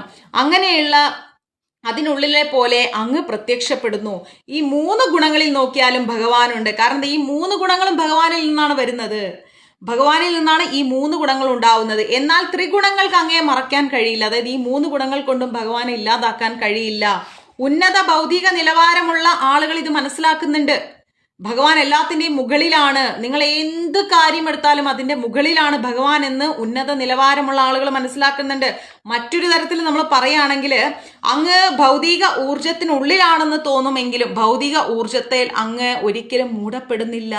ഈ ഭൗതിക ഊർജം, ഈ ശക്തിക്ക് ഉള്ളിലാണ് അങ്ങ് ഉള്ളതെന്ന് നമുക്ക് തോന്നുമെങ്കിലും ഇപ്പോൾ ഒരു ഗ്ലാസിൻ്റെ അകത്ത് നമ്മൾ ഒരു പാത്രത്തിൻ്റെ അകത്ത് നമ്മളൊരു ലെമൺ ഇട്ട് വെച്ചെന്ന് ഓർക്കുക, അത് മൂടിയെന്ന് ഓർക്കുക. അപ്പോൾ നമ്മൾ എന്താ പറയുക, ആ പാത്രത്തിനുള്ളിൽ ആണ് ലെമണിനെ പാത്രം മൂടി എന്ന് നമുക്ക് മനസ്സിലാക്കാം അല്ലേ? കവർ ചെയ്തിരിക്കുകയാണ് ലെമണിനെ, ആ പാത്രം കവർ ചെയ്തിരിക്കുകയാണ്. പക്ഷേ നമ്മൾ മനസ്സിലാക്കേണ്ടത് എന്താണ്, ആ ലെമൺ പാത്രം കവർ ചെയ്തു എന്നുള്ളതിലുപരി അതിൻ്റെ പുറത്താണ് ആ ലെമൺ എന്ന് ചിന്തിക്കുക. അതായത് ഈ ഭൗതിക ഊർജത്തിന് ഒരിക്കലും ഭഗവാനെ കവർ ചെയ്യാൻ കഴിയില്ല. അതിൻ്റെ മുകളിലാണ് ഭഗവാൻ. മനസ്സിലായില്ലേ? എല്ലാത്തിൻ്റെയും മുകളിലാണ്. ഒരു ശക്തിക്കും ഭഗവാനെ നിയന്ത്രിക്കാനാവില്ല എന്നാണ് ഒറ്റ വാക്കിൽ നമ്മൾ മനസ്സിലാക്കേണ്ടത്. പരബ്രഹ്മത്തിന്റെ തേജോദീപ്തിയിൽ സർവവും പ്രകാശമാക്കപ്പെടുന്നു എന്ന് വേദങ്ങളിൽ നിന്ന് നമ്മൾ മനസ്സിലാക്കണം. ഭഗവാന്റെ ആ ഒരു തേജസ് കൊണ്ടാണ് എല്ലാം പ്രകാശിക്കുന്നത്. അപ്പൊ ബ്രഹ്മജ്യോതി അഥവാ ബ്രഹ്മദീപ്തി സർവേശ്വരന്റെ ശരീരത്തിൽ നിന്നാണ് വരുന്നത്. ബ്രഹ്മസംഹിതയിൽ അത് പറയുന്നുണ്ട്. ബ്രഹ്മജ്യോതി വരുന്നത് അല്ലെ ബ്രഹ്മദീപ്തി വരുന്നത് ഭഗവാന്റെ ശരീരത്തിൽ നിന്നാണെന്ന് ബ്രഹ്മസംഹിതയിൽ തന്നെ പറയുന്നുണ്ട്. ഈ ബ്രഹ്മദീപ്തിയിൽ നിന്നാണ് എല്ലാ സൃഷ്ടികളും രൂപം കൊള്ളുന്നത്. ബ്രഹ്മദീപ്തിക്ക് അവലംബം ഭഗവാനാണെന്ന് ഭഗവത്ഗീത തന്നെ പറയുന്നുണ്ട്. ബ്രഹ്മദീപ്തിക്ക് കാരണം ഭഗവാനാണ്. ആ ഭഗവാന്റെ ശരീരത്തിൽ നിന്നാണ് ബ്രഹ്മജ്യോതി ഉണ്ടാവുന്നത്. അപ്പോ എല്ലാത്തിൻ്റെയും ആദിമൂലം ഭഗവാനാണ് എന്ന് നമ്മൾ മനസ്സിലാക്കുക. സാക്ഷാൽ ഗുരുവായൂരപ്പനാണ് എല്ലാത്തിൻ്റെയും തുടക്കം, ബേസ്മെന്റ് ഭഗവാനാണ്. എന്നാൽ പരമ്പൊരുളായിരിക്കുന്ന ഈ ഭഗവാൻ ഈ ഭൗതിക ലോകത്തിൽ അവതരിക്കുമ്പോൾ അദ്ദേഹം ഭൗതിക ഗുണങ്ങൾ കൈക്കൊള്ളുന്നു എന്ന് അല്പബുദ്ധികളാണ് കരുതുന്നത്. ഭഗവാൻ ഗോപികമാരുടെ വസ്ത്രം കട്ടെടുത്തത് കൊണ്ട്, മോഷ്ടിച്ചത് കൊണ്ടും, എണ്ണ കട്ടെടുത്തുകൊണ്ട് ഭഗവാൻ ഒരു കള്ളനാണ്, ഭഗവാൻ കുറെ ഗോപികമാരുടെ കൂടെ ഡാൻസ് ആടിയതുകൊണ്ട് ഭഗവാൻ കാമമാണ് എന്നൊക്കെ ചിന്തിക്കുന്നത് വിവരമില്ലാത്ത അല്പബുദ്ധികളാണ്. ഇതിന്റെ എല്ലാം മുകളിലാണ് ഭഗവാൻ. മനസ്സിലായില്ലേ? ഇതെല്ലാം ആടുന്നതും ആടിക്കുന്നതും ഭഗവാൻ തന്നെയാണ്. എല്ലാത്തിൻ്റെയും ബേസ്മെന്റ് ഭഗവാൻ തന്നെയാണ്. ഇത്തരം നിഗമനങ്ങൾ അപകടമാണെന്നാണ് പറയുന്നത്. നമ്മളിൽ ഒരാളായി ഭഗവാനെ കണ്ട് ഭഗവാൻ ചെയ്ത പ്രവൃത്തികൾ, ലീലകളെ എല്ലാം തന്നെ നമ്മൾ തെറ്റായി വിശകലനം ചെയ്യുന്നത് അപകടമാണ്. അല്പബുദ്ധികളാണ് ഇങ്ങനെയുള്ള നിഗമനത്തിലെത്തുന്നത്. ബുദ്ധിയില്ലാത്ത അല്പബുദ്ധികളാണ്, ഡെപ്തായിട്ട് കാര്യങ്ങൾ മനസ്സിലാക്കാൻ സാധിക്കാത്ത വ്യക്തികളാണ്, അതിന്റെ ഉൾക്കൊണ്ട് അതിന്റെ അകക്കാം എന്താണെന്ന് മനസ്സിലാക്കാൻ സാധിക്കാത്ത വ്യക്തികളാണ് ഇങ്ങനെയുള്ള ബുദ്ധികളിൽ എത്തിച്ചേരുന്നത്. പരമ്പൊരുളായിരിക്കുന്ന ഭഗവാൻ പ്രത്യക്ഷമായും പരോക്ഷമായും സർവസന്നിധാനം കൊള്ളുന്നുണ്ട്. സർവത്ര ഭഗവാൻ ഇവിടെയുണ്ട്. നമുക്ക് കാണാൻ പറ്റുന്ന രീതിയിലും കാണാൻ പറ്റാത്ത രീതിയിലും ഭഗവാൻ എപ്പോഴും ഇവിടെയുണ്ട്. ഭൗതിക സൃഷ്ടിക്ക് വെളിയിലാണ് അദ്ദേഹം. നമ്മൾ വിചാരിക്കുന്ന പോലെ ഒരു ശുക്ല വിസർജനം കൊണ്ടല്ല ഭഗവാൻ ഉണ്ടാകുന്നത്. പിന്നെയോ ഭഗവാൻ ഹൃദയത്തിലേക്കാണ് വരുന്നത്. അപ്പോ ഈ ഭൗതിക സൃഷ്ടിക്കും വെളിയിലാണ് അദ്ദേഹം. അദ്ദേഹത്തിന്റെ അകത്താണ് ഇതെല്ലാം. എല്ലാം അദ്ദേഹത്തിന്റെ പാദത്തിന്റെ അടിയിലാണെന്ന് ചിന്തിച്ചോളൂ. സമസ്തവും അദ്ദേഹത്തിന്റെ കാൽച്ചുവട്ടിലാണ്. അദ്ദേഹമാണ് ആദിമൂലമായിട്ട് നിൽക്കുന്നത്. ഒപ്പം അതിനുള്ളിലും ഓരോ പരമാണുവിനുള്ളിലും ഭഗവാൻ ഉണ്ട്. ഭഗവാൻ നമ്മുടെ വെളിയിലുമുണ്ട്, നമ്മുടെ അകത്തുമുണ്ട്. അസ്തിത്വത്തിന്റെ ആധാരമാണ് ഭഗവാൻ. ഭഗവാൻ ഇല്ലാതെ ഒന്നും നിലനിൽക്കുന്നില്ല. ഭഗവാനിലൂടെ അല്ലാതെയും ഒന്നും നിലനിൽക്കുന്നില്ല. അദ്ദേഹത്തിന്റെ അസ്തിത്വത്തിൽ നിന്ന് യാതൊന്നിനെയും വേർപെടുത്താനും കഴിയില്ല. ഭഗവാൻ ഇല്ലാത്ത ഒന്നുമില്ല.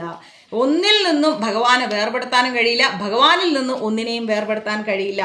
പരമാത്മാവിൽ നിന്ന് സ്വതന്ത്രമായി യാതൊന്നിനും നിലനിൽപ്പില്ല. ഭഗവാൻ ഇല്ലാത്ത ഒന്നില്ല. അപ്പൊ എല്ലാത്തിലും ഈശ്വരനുണ്ടെന്ന് മനസ്സിലാക്കാം. ഏത് ചെറിയ ജീവി എടുത്തു കഴിഞ്ഞാൽ ആ ജീവിയിലും എന്തുണ്ട്? സാക്ഷാൽ ഗുരുവായൂരപ്പനുണ്ട്. ഞാൻ ജപിക്കുന്നതുകൊണ്ട് എന്നിൽ മാത്രമാണ്, നീ ജപിക്കുന്നതുകൊണ്ട് നിന്നിൽ മാത്രമാണ്, നീ കൃഷ്ണഭക്തനാണ്, കൃഷ്ണഭക്തയല്ല, അല്ലെങ്കിൽ എന്നെ പറഞ്ഞ അങ്ങനെയാണെങ്കിൽ അതൊന്നുമല്ല. സമസ്ത ജീവജാലങ്ങളിലും ഭഗവാൻ കുടികൊള്ളുന്നുണ്ട്. ആയതിനാൽ പരമാത്മാവിനെ എല്ലാത്തിലും ആദിമൂലമായി കണ്ടെത്തുക എന്ന് വേണം വേദങ്ങൾ പറയുന്നത്. അതുകൊണ്ട് എല്ലാത്തിലും ഭഗവാനെ കാണാൻ സാധിക്കണമെന്ന് വേദങ്ങൾ നമ്മളെ പഠിപ്പിക്കുന്നു. ഭൗതിക പ്രത്യക്ഷവും അദ്ദേഹത്തിന്റെ ശക്തിയുടെ രൂപാന്തരമാണ്. ഈ ലോകം എന്ന് പറയുന്നത് ഭഗവാൻ ഉണ്ടാക്കിയിരിക്കുന്നതാണ്. ജഡവസ്തുവും ജീവചൈതന്യവും ആത്മാവും ഒരുപോലെ അദ്ദേഹത്തിൽ നിന്നുള്ള ആവിർഭാവങ്ങളാണ്. ജീവനുള്ളതും ജീവനില്ലാത്തതും എല്ലാം ഭഗവാനിൽ നിന്ന് വന്നിരിക്കുന്നതാണ്. സർവേശ്വരൻ അവതരിക്കുമ്പോൾ അദ്ദേഹം ഭൗതിക വസ്തുക്കളുടെ അവസ്ഥ കൈക്കൊള്ളുന്നു എന്ന് വിഡ്ഢികൾ മാത്രമേ പറയൂ.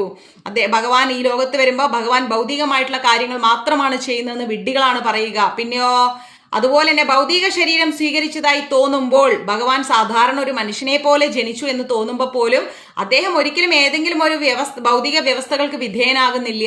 ഒരിക്കലും അദ്ദേഹം ഈ ഭൗതിക ലോകത്തിൽ നമ്മളിങ്ങനെ അറ്റാച്ച്ഡ് ആയി കിടക്കുന്നത് പോലെ കിടക്കാൻ അദ്ദേഹം ഇഷ്ടപ്പെടുന്നില്ല. അദ്ദേഹത്തിന് ഒന്നുകൊണ്ടും അദ്ദേഹത്തെ ആകർഷിക്കാൻ സാധിക്കില്ല. ഇതെല്ലാം ഭഗവാന്റെ സൃഷ്ടികളാണ്. മനസ്സിലായില്ലേ?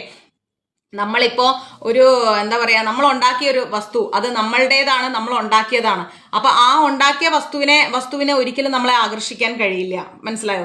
പക്ഷേ ആ വസ്തു നമ്മളിൽ നിന്നാണ് ഉണ്ടായിരിക്കുന്നത്. അപ്പൊ അതേപോലെ ഭഗവാൻ ഉണ്ടാക്കി വെച്ചിരിക്കുകയാണ് ഇതെല്ലാം. ജീവനുള്ളതും ജീവനില്ലാത്തതുമായ നമ്മൾ കാണുന്ന സർവ്വ വസ്തുക്കളും ഈ ഭൂമിയിൽ അദ്ദേഹം ഉണ്ടാക്കിയതാണ്. അപ്പൊ അതുകൊണ്ട് ആ വസ്തുക്കൾക്ക് ഒരിക്കലും ഭഗവാനെ നിയന്ത്രിക്കാൻ കഴിയില്ല. പിന്നെയോ അതിനാൽ കൃഷ്ണൻ സ്വയം പ്രത്യക്ഷപ്പെട്ട് തന്റെ ആവിർഭാവ തിരോധാനങ്ങളെ ചൊല്ലിയുള്ള അപൂർണ നിഗമനങ്ങളെല്ലാം പരാജയപ്പെടുത്തിയിരിക്കുന്നു. അതുകൊണ്ട് ഭഗവാൻ നേരിട്ട് പ്രത്യക്ഷപ്പെട്ടിട്ട് ഭഗവാൻ നമ്മളെ പഠിപ്പിക്കുകയാണ്, ഇതൊന്നും എന്നെ ആകർഷിക്കില്ല, ഞാൻ ഇതിലെല്ലാത്തിലും സ്ഥിതി ചെയ്യുന്നുണ്ട്, പക്ഷേ ഇതൊന്നും എന്നെ നിയന്ത്രിക്കുന്നില്ല എന്ന് മനസ്സിലാക്കുക.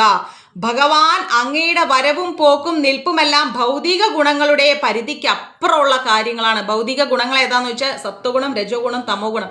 ഈ 3 ഗുണങ്ങളുടെ അടിസ്ഥാനത്തിലാണ് നമ്മളെ പോലുള്ള മനുഷ്യന്മാർ ജീവിക്കുന്നതും നമ്മുടെ സ്വഭാവവും രീതികളും കർമ്മവും ജന്മവും എല്ലാം ഈ 3 ഗുണങ്ങളുടെ അടിസ്ഥാനത്തിലാണ്. പക്ഷേ ഈ 3 ഗുണങ്ങൾ ഉണ്ടായിരിക്കുന്നത് ഭഗവാനിൽ നിന്നാണ്. അതുകൊണ്ട് ഈ ഗുണങ്ങളെ കൊണ്ടൊന്നും ഭഗവാനെ നിയന്ത്രിക്കാൻ കഴിയില്ല എന്ന് തിരിച്ചറിയുക. അങ്ങ് എല്ലാറ്റിനും നിയന്താവാണ്, എല്ലാം നിയന്ത്രിക്കുന്നത് ഭഗവാനാണ്. പരബ്രഹ്മത്തിന്റെ ആലംബമാകുന്നത് കൊണ്ട് അങ്ങയിൽ ആവിർഭാവ്യമോ പരസ്പര വിരുദ്ധമോ ആയി ഒന്നും തന്നെ ഇല്ല. ഭഗവാനിൽ നിന്നല്ലാത്ത ഒരു കാര്യവും ഈ ലോകത്തിലില്ല. അങ്ങ് പറഞ്ഞതുപോലെ അങ്ങയുടെ മേൽനോട്ടത്തിന് വിധേയമായാണ് ഭൗതിക പ്രകൃതി പ്രവർത്തിക്കുന്നത്. ഭഗവാൻ നോക്കിക്കൊണ്ടാണ് ഈ പ്രകൃതി പോലും പ്രവർത്തിക്കുന്നത്. ഞാനെന്ന ഭാവത്തിൽ നമ്മളിവിടെ ജീവിക്കുമ്പം എന്റേതെന്ന് പറഞ്ഞിട്ട് നമ്മൾ എല്ലാം വെട്ടിപ്പിടിക്കാൻ ശ്രമിക്കുമ്പോൾ ഓർക്കുക, ഇതൊന്നും നമ്മുടെ അല്ല, ഇതെല്ലാം ഭഗവാന്റെ നിയന്ത്രണത്തിലാണ്. അദ്ദേഹത്തിന്റെ ശരീരത്തിൽ നിന്ന് വന്ന ഒരു ബോൾ പോലെയുള്ള ഈ ബ്രഹ്മാണ്ടത്തിൽ അദ്ദേഹത്തിന്റെ കനിവ് കൊണ്ട് ജീവിക്കുന്ന വ്യക്തികളാണ് നമ്മൾ. നമ്മളുടേതെന്ന് പറഞ്ഞിട്ട് ഇവിടെ വെട്ടിപ്പിടിച്ച് വെക്കാൻ ഒന്നും തന്നെ ഇല്ല. മുഖ്യാധികാരിയുടെ കീഴിൽ പ്രവർത്തിക്കുന്ന സർക്കാർ ഉദ്യോഗസ്ഥനെ പോലെ അപ്രധാന കർമ്മങ്ങളുടെ സ്വാധീനം അങ്ങേക്ക് ബാധകമല്ല. പിന്നെയോ പരബ്രഹ്മവും മറ്റെല്ലാ പ്രതിഭാസങ്ങളും അങ്ങയിൽ തന്നെയാണ് കുടികൊള്ളുന്നത്. സർവവും അങ്ങയിൽ തന്നെയാണ് കുടികൊണ്ടിരിക്കുന്നത്. അതുപോലെ ഭൗതിക പ്രകൃതിയുടെ എല്ലാ പ്രവർത്തനങ്ങളും തന്നെ അങ്ങാണ് നിയന്ത്രിക്കുന്നത്. ഈ ഭൂമിയില് ചൂടും വെളിച്ചവും തണുപ്പും മഴയും കാറ്റും പൂക്കാലവും എല്ലാം രാത്രിയും പകലും എല്ലാം ഉണ്ടാക്കുന്നത് ഭഗവാനാണ്. ആ ഭഗവാന്റെ നിയന്ത്രണത്തിലാണ് ഈ ഭൂമിയെ നിലനിന്ന് പോകുന്നത്. അങ്ങയെ ശുക്ലം എന്ന് വിളിക്കുന്നു. ശുക്ലം അഥവാ വെണ്മ നിരപേക്ഷ സത്യത്തിന്റെ പ്രതീകമാണ്. കാരണം അതിന് ഭൗതിക ഗുണങ്ങൾ ബാധകമല്ല.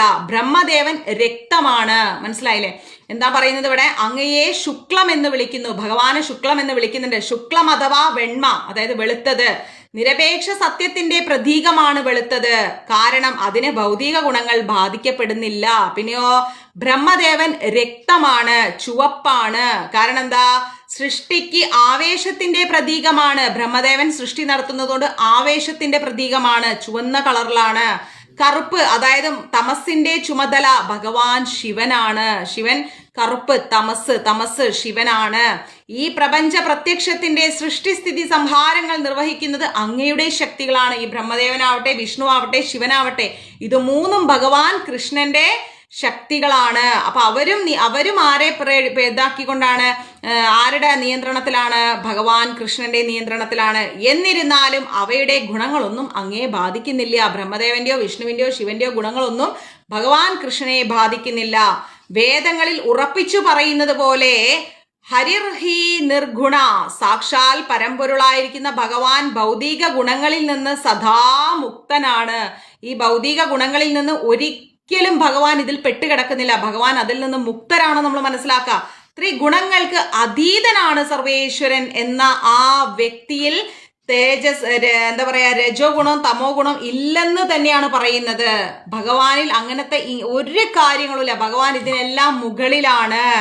ഭഗവാനെ ഈ പ്രപഞ്ച പ്രത്യക്ഷത്തിന്റെ ക്രമം നിലനിർത്തുന്ന സർവശ്രേഷ്ഠനാണ് അങ്ങ്. ഈ പ്രപഞ്ച പ്രത്യക്ഷം നിലനിർത്തുന്ന ആ ശ്രേഷ്ഠനാണ് ഭഗവാൻ.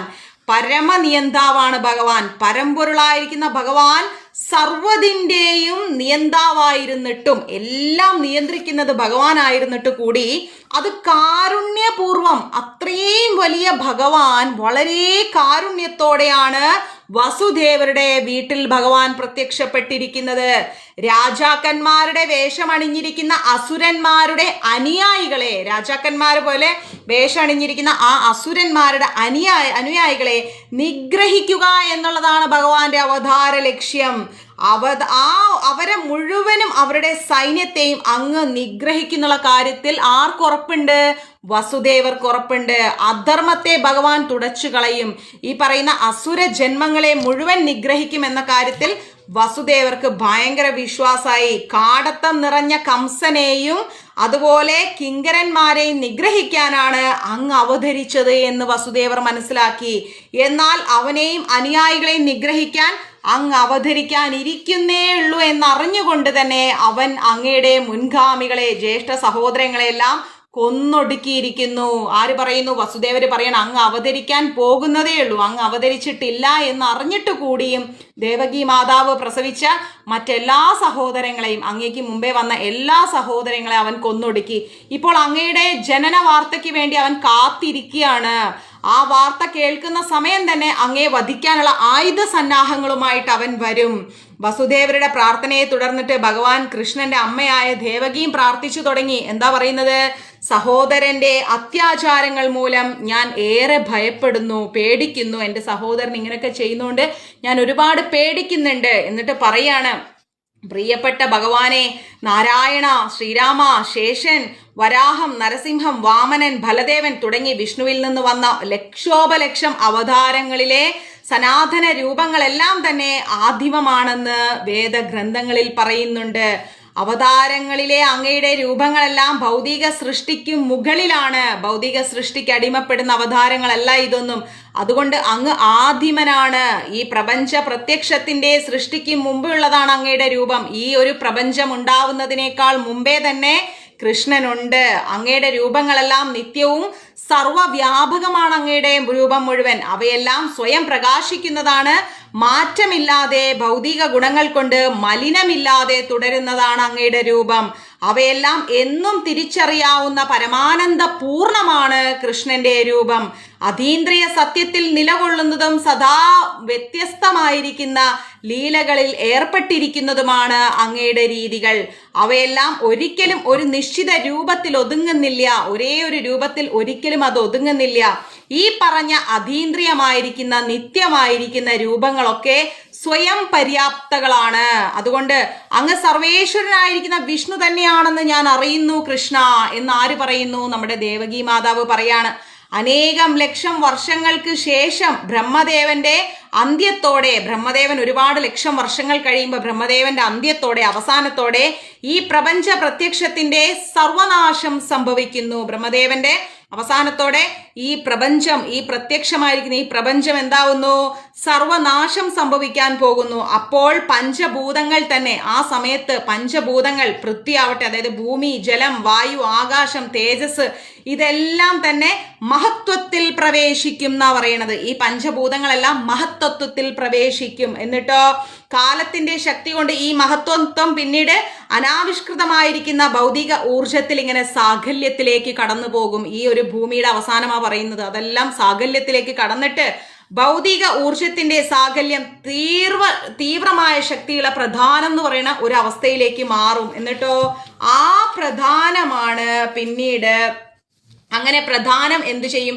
ആ ഭഗവാനിലേക്ക്, അതല്ല എല്ലാം കൂടെ ഒരു ബോൾ പോലെ ആയിട്ട്, ഒറ്റ സിമ്പിളായിട്ട് പറയുകയാണെങ്കിൽ മഹത്വം അതും ഇതൊന്നും പഠിക്കണ്ട, എല്ലാം ഒരു ബോളായിട്ട് മാറിയിട്ട് ഭഗവാന്റെ ഉള്ളിലേക്ക് കയറുന്നു പഠിച്ചാൽ മതി. സർവവും, ഈ ലോകവും ഈ ഭൂമിയും ഇവിടെ ഇരിക്കുന്ന രജോ ഗുണങ്ങളും അതും ഇതും എല്ലാം കൂടി ഭഗവാന്റെ ഉള്ളിലേക്ക് മാറും. അങ്ങനെ പ്രപഞ്ച പ്രത്യക്ഷത്തിന്റെ സർവനാശത്തിന് ശേഷം, ഈ ഭൂമിയുടെ നാശത്തിന് ശേഷം സ്വന്തം അതീന്ദ്രിയ നാമരൂപ ഗുണ പരിച്ഛേദങ്ങളോടെ അങ്ങ് മാത്രം നിലനിൽക്കുന്നുണ്ടാവും. ഈ പ്രപഞ്ചവും ബ്രഹ്മദേവനും എല്ലാം നശിച്ചതിന് ശേഷം ഭഗവാൻ മാത്രമേ ഉണ്ടാവൂ, കൃഷ്ണൻ മാത്രമേ ഉണ്ടാവൂ. ഭഗവാനെ, ഞാൻ അവിടുത്തെ സാദരം പ്രണമിക്കുന്നു. കാരണം അനാവിഷ്കൃത ഭൗതിക ഊർജ സാകല്യത്തിന്റെ നിയന്താവാണ് അങ്ങ്, എല്ലാത്തിൻ്റെയും ബേസ്മെന്റ് ആണ് അങ്ങ്. ഭഗവാനെ, നിമിഷത്തിൽ തുടങ്ങി സംവത്സരം വരെയുള്ള കാലത്തിന്റെ സ്വാധീനത്തിലാണ് ഈ പ്രപഞ്ച പ്രത്യക്ഷം മുഴുവൻ, അല്ലെ? ഒന്നിൽ തുടങ്ങി 1000 വർഷത്തിലേക്ക് ഈ പ്രപഞ്ചം പോകുന്നുണ്ട്.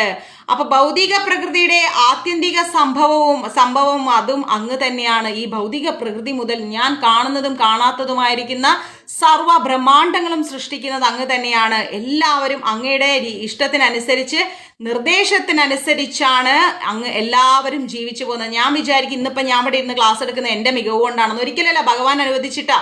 ഇന്ന് രാത്രി 10 മണിക്ക് അല്ലെ 11 മണിക്ക് ഞാൻ കിടന്ന് ഉറങ്ങുമ്പോൾ ഞാൻ വിചാരിക്കും 11 മണിയോടുകൂടി ഞാൻ ഉറങ്ങി. പക്ഷെ ഭഗവാൻ എന്നെ ഉറക്കുന്നതാ. 5 മണിക്ക് ഞാൻ എഴുന്നേക്കുന്നുണ്ടല്ലേ, 3 മണിക്ക് ഞാൻ എഴുന്നേക്കുന്നത് ഭഗവാൻ ഉണർത്തുന്നതാ. ആ സമയത്ത് ഞാൻ എഴുന്നേറ്റ് ബാത്റൂമിൽ പോകുന്നുണ്ടെങ്കിൽ അത് ഭഗവാൻ നടത്തുന്നതാ. ആ സമയത്ത് എനിക്ക് വിശക്കുന്നുണ്ടെങ്കിൽ ഭഗവാൻ വിശപ്പിപ്പിക്കുന്നതാ. ആ സമയത്ത് ഞാൻ കഴിക്കുന്നുണ്ടെങ്കിൽ, കഴിച്ച ഭക്ഷണത്തിന്റെ രുചി അറിയുന്നുണ്ടെങ്കിൽ, അത് ഞാൻ പോയി ഉണ്ടാക്കാൻ എനിക്കൊരു മനസ്സ് തോന്നുന്നുണ്ടെങ്കിൽ അതും ഭഗവാൻ ചെയ്യിക്കുന്നതാ.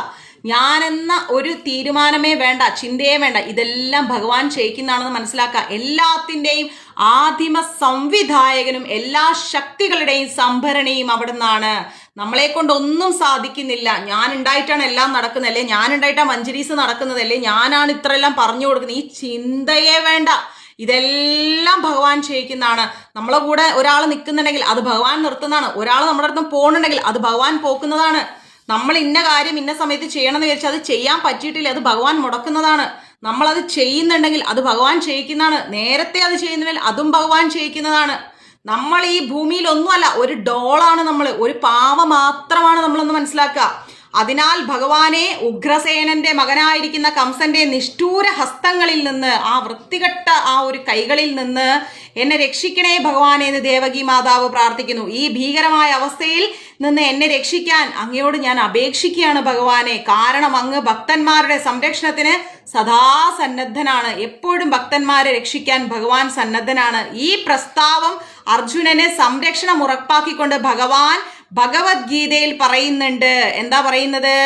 ഈ ഭക്തന്മാരെ, ഭഗവാന്റെ ആൾക്കാരെ രക്ഷിക്കാൻ ഭഗവാൻ എപ്പോഴും സന്നദ്ധനാണ്, എപ്പോഴും റെഡിയാണെന്ന് ഗീതയിലും ഭഗവാൻ അർജുനനോട് പറയുന്നുണ്ട്. എങ്ങനെയാ പറയുന്നത്? എന്റെ ഭക്തന്മാർ ഒരിക്കലും പരാജയപ്പെടുകയില്ല എന്ന് ലോകത്തോട് പ്രഖ്യാപിച്ചോളൂ എന്നാ ഭഗവാൻ പറയുന്നത്. അർജുന, പാർത്ഥ, എന്റെ ഭക്തന്മാർ ഒരിക്കലും ഈ ലോകത്തിൽ തോറ്റുപോവില്ല, അത് ലോകത്തോട് തന്നെ നീ പറഞ്ഞോ എന്ന് ഭഗവാൻ ഉറപ്പു തരുന്നുണ്ട് ഗീതയിലൂടെ. അപ്പോൾ അത് തന്നെ ഭഗവാൻ ഇവിടെ നമുക്ക് ശ്രീമദ് ഭാഗവതത്തിലും പഠിപ്പിക്കുന്നുണ്ട്. ഈ രീതിയിൽ സംരക്ഷണത്തിന് വേണ്ടി പ്രാർത്ഥിക്കുമ്പോൾ തന്നെ ദേവകിയുടെ മാതൃവാത്സല്യവും കൂടി അവിടെ വരുന്നുണ്ട്. ഇതുപോലൊക്കെ ഭഗവാനാണെന്ന് അറിഞ്ഞുകൊണ്ട് ദേവകി മാതാവ് പ്രാർത്ഥിക്കുമ്പോഴും അവിടെ എന്താണ്, ആ ദേവകി മാതാവിൻ്റെ ഉള്ളിൽ ഞാൻ ഇന്നൊരമ്മയാണ് എന്നൊരു വികാരവും കൂടിയുണ്ട്. സാധാരണയായി ധ്യാനത്തിൽ ഇരിക്കുമ്പോൾ മാമുനിമാർക്ക് ഒരു അതീന്ദ്രിയ രൂപം ദർശിക്കാൻ സാധിക്കാറുണ്ട്. അപ്പൊ അതുപോലെ അങ്ങ് അവതരിച്ചിരിക്കുന്നു എന്ന് അറിയുന്ന ആ സമയത്ത് തന്നെ കൃഷ്ണൻ അങ്ങയെ ഉപദ്രവിക്കുന്നോ എന്ന് എനിക്ക് പേടിയുണ്ട്. ഇത്രയും വലിയ പരമമായ സത്യമാണ് ഭഗവാൻ എന്ന് ദേവകി മാതാവ് തിരിച്ചറിയുമ്പോൾ പോലും ദേവകി മാതാവിന്റെ ഉള്ളിൽ അവിടുന്ന് ഒരു കുഞ്ഞാണ്, എൻ്റെ മകനാണ്, അങ്ങയെ കംസൻ ഉപദ്രവിക്കുമോ എന്ന മാതൃത്വം നിറഞ്ഞ ആ ചിന്ത കൂടി ആ അമ്മയുടെ ഉള്ളിൽ ഉണ്ടാവുന്നു. അതുകൊണ്ട് തൽക്കാലം ഞങ്ങളുടെ കണ്ണുകൾക്ക് എന്താണ്, ഭൗതിക നേത്രങ്ങൾക്ക് അങ്ങ് അദൃശ്യനായി തീരണമെന്ന് പ്രാർത്ഥിക്കുന്നു. അതുകൊണ്ട് ദയവായി ഈ സമയത്ത് ഞങ്ങളുടെ കണ്ണുകളിൽ നിന്ന് കണ്ണുകളിൽ ഞങ്ങൾക്ക് കാണണ്ട, എങ്ങാനും വന്ന് അങ്ങേ ഉപദ്രവിക്കുമോ കംസൻ എന്ന പേടി കൊണ്ടാണ്. മറ്റൊരു തരത്തിൽ പറഞ്ഞാൽ ഒരു സാധാരണ ശിശുവിന്റെ രൂപം കൈക്കൊള്ളാനാണ് പറയുന്നത്.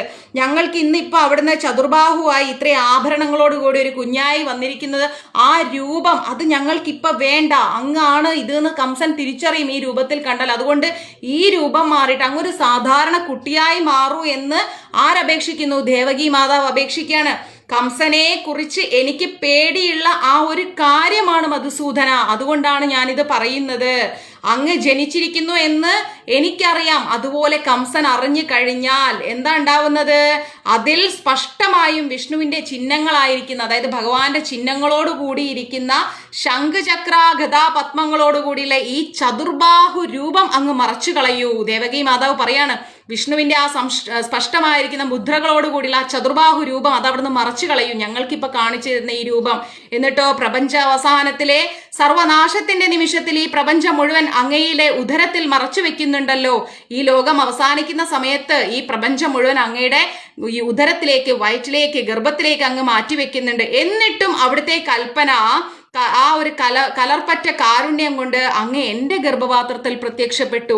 അത്രയും വലിയ പരമസത്യമായിരിക്കുന്ന ഈ പ്രപഞ്ചത്തെ മുഴുവൻ ഉദരത്തിൽ താങ്ങുന്ന അങ്ങ് ഈ പ്രപഞ്ചം അവസാനിക്കുമ്പോൾ ഈ പ്രപഞ്ചത്തിലെ സർവ്വ സൃഷ്ടികളെയും പ്രപഞ്ചത്തെയും അങ്ങയുടെ ഗർഭത്തിലേക്ക് മാറ്റുന്ന അങ്ങ് ഒന്നുമല്ലാത്ത എൻ്റെ ഗർഭത്തിൽ അങ്ങ് പ്രത്യക്ഷപ്പെട്ടല്ലോ. ഭക്തരെ സന്തോഷിപ്പിക്കാൻ വേണ്ടി മാത്രം സാധാരണ ജീവികളുടെ പ്രവൃത്തികളെ അങ്ങ് അനുകരിക്കുന്നത് കണ്ട് എനിക്ക് അത്ഭുതപ്പെടുന്നു. ഭക്തരെ സന്തോഷിപ്പിക്കാനാണ് അങ്ങ് വെണ്ണ മോഷ്ടിക്കാൻ വരുന്നത്, അങ്ങ് അതുപോലെ കാലികളെ മേയ്ക്കുന്നത്, ഗോപിമാർ വസ്ത്രം അപഹരിക്കുന്നത്, അത് ചെയ്യുന്നത്, ഇത് ചെയ്യുന്നത്, എല്ലാ ലീലകളും അങ്ങ് ആടുന്നത് ഒരു സാധാരണ മനുഷ്യരെ പോലെ അങ്ങ് ആടിക്കൊണ്ടിരിക്കുന്നത് എന്തിനാണെന്ന് ചോദിച്ചു കഴിഞ്ഞാൽ അങ്ങ് സാധാരണ മനുഷ്യരെ സന്തോഷിപ്പിക്കാൻ, ഭക്തരെ സന്തോഷിപ്പിക്കാൻ വേണ്ടിയാണ് അങ്ങ് ഒരു സാധാരണക്കാരനെ പോലെ പെരുമാറുന്നത്. ദേവകിയുടെ പ്രാർത്ഥന കേട്ട് ഭഗവാൻ പറയാണ്, പ്രിയപ്പെട്ട അമ്മേ, സ്വയംഭൂ മന്വന്തരത്തിൽ എൻ്റെ പിതാവ് വസുദേവർ ഒരു പ്രജാപതിയായിരുന്നു. സുതപസ് എന്നായിരുന്നു അന്ന് അദ്ദേഹത്തിൻ്റെ പേര്. അന്ന് കൃഷ്ണി എന്ന പേരിൽ അദ്ദേഹത്തിൻ്റെ ധർമ്മപത്നിയായിരുന്നു അവിടുന്ന്. ആ കാലത്ത് ജനസംഖ്യ വർദ്ധിപ്പിക്കുന്നതിന് സന്താന ഉൽപാദനം നടത്താൻ ബ്രഹ്മാവ് അമ്മയോട് ആവശ്യപ്പെട്ടു. ഇന്ദ്രിയ നിയന്ത്രണം സാധിച്ച് അമ്മ കഠിന തപസ് ചെയ്തു. ഭാര്യാഭർത്താക്കന്മാരായ നിങ്ങൾക്ക് പ്രാണായാമം കൊണ്ട് മഴ, കൊടും വെയിൽ, കാറ്റ് അങ്ങനെയുള്ള ഭൗതിക നിയമങ്ങളുടെ ശക്തിയെ ചെറുക്കാൻ സാധിച്ചിട്ടുണ്ടായിരുന്നു. നിങ്ങൾ ധർമ്മതത്വങ്ങൾ കൃത്യമായി പാലിച്ചിട്ടുണ്ടായിരുന്നു. ആ രീതിയിൽ ഹൃദയം നിർമ്മലമായിരുന്നു നിങ്ങളുടേത്. ഭൗതിക നിയമത്തിൻ്റെ സ്വാധീനതയെ നിയന്ത്രിക്കാനും നിങ്ങൾക്ക് കഴിഞ്ഞിട്ടുണ്ടായിരുന്നു. വ്രതാനുഷ്ഠാനത്തിനായി വൃക്ഷങ്ങളിൽ നിന്ന് കൊഴിഞ്ഞു വീണ ഇലകൾ മാത്രമാണ് നിങ്ങൾ ആ കാലത്ത് കഴിച്ചിരുന്നത്. ഉറച്ച മനസ്സോടും ലൈംഗിക നിയന്ത്രണത്തോടും കൂടി എൻ്റെ അത്ഭുതകരമായിരിക്കുന്ന അനുഗ്രഹത്തിന് വേണ്ടി നിങ്ങൾ എനിക്ക് പ്രാർത്ഥനകൾ നൽകിയിട്ടുണ്ടായിരുന്നു. ഇങ്ങനെ 12,000 ദേവവർഷം നിങ്ങൾ കഠിന തപസ്സുകൾ ചെയ്തു വന്നു. ആ കാലത്ത് നിങ്ങളുടെ മനസ്സ് പൂർണ്ണമായും എന്നിൽ ലയിച്ചിരുന്നു. ഇങ്ങനെ എന്നെ എല്ലായ്പ്പോഴും ഓർത്തതുകൊണ്ട് ഭക്തിയുത സേവനത്തിൽ മുഴുകിയ നിങ്ങളിൽ ഞാൻ ഒരുപാട് സംപ്രീതനായിട്ടുണ്ടായിരുന്നു അമ്മേ. അതിനാൽ പാപരഹിതയായിരിക്കുന്ന അമ്മേ, അവിടുത്തെ ഹൃദയം എന്നും പരിശുദ്ധമാണ്. അന്നും ഞാൻ നിങ്ങളുടെ വരപ്രസാദത്തിന് വേണ്ടി ഇതേ രൂപത്തിൽ പ്രത്യക്ഷപ്പെട്ടിട്ടുണ്ട്. എന്തു വരമാണ് ആഗ്രഹിക്കുന്നതെന്ന് ഞാൻ അന്ന് അമ്മയുടെ മുമ്പിൽ പ്രത്യക്ഷപ്പെട്ടപ്പോൾ ചോദിച്ചു. ഞാൻ നിങ്ങളുടെ മകനായി ജനിക്കണമെന്നാണ് അന്ന് അമ്മ ആഗ്രഹിച്ചത്.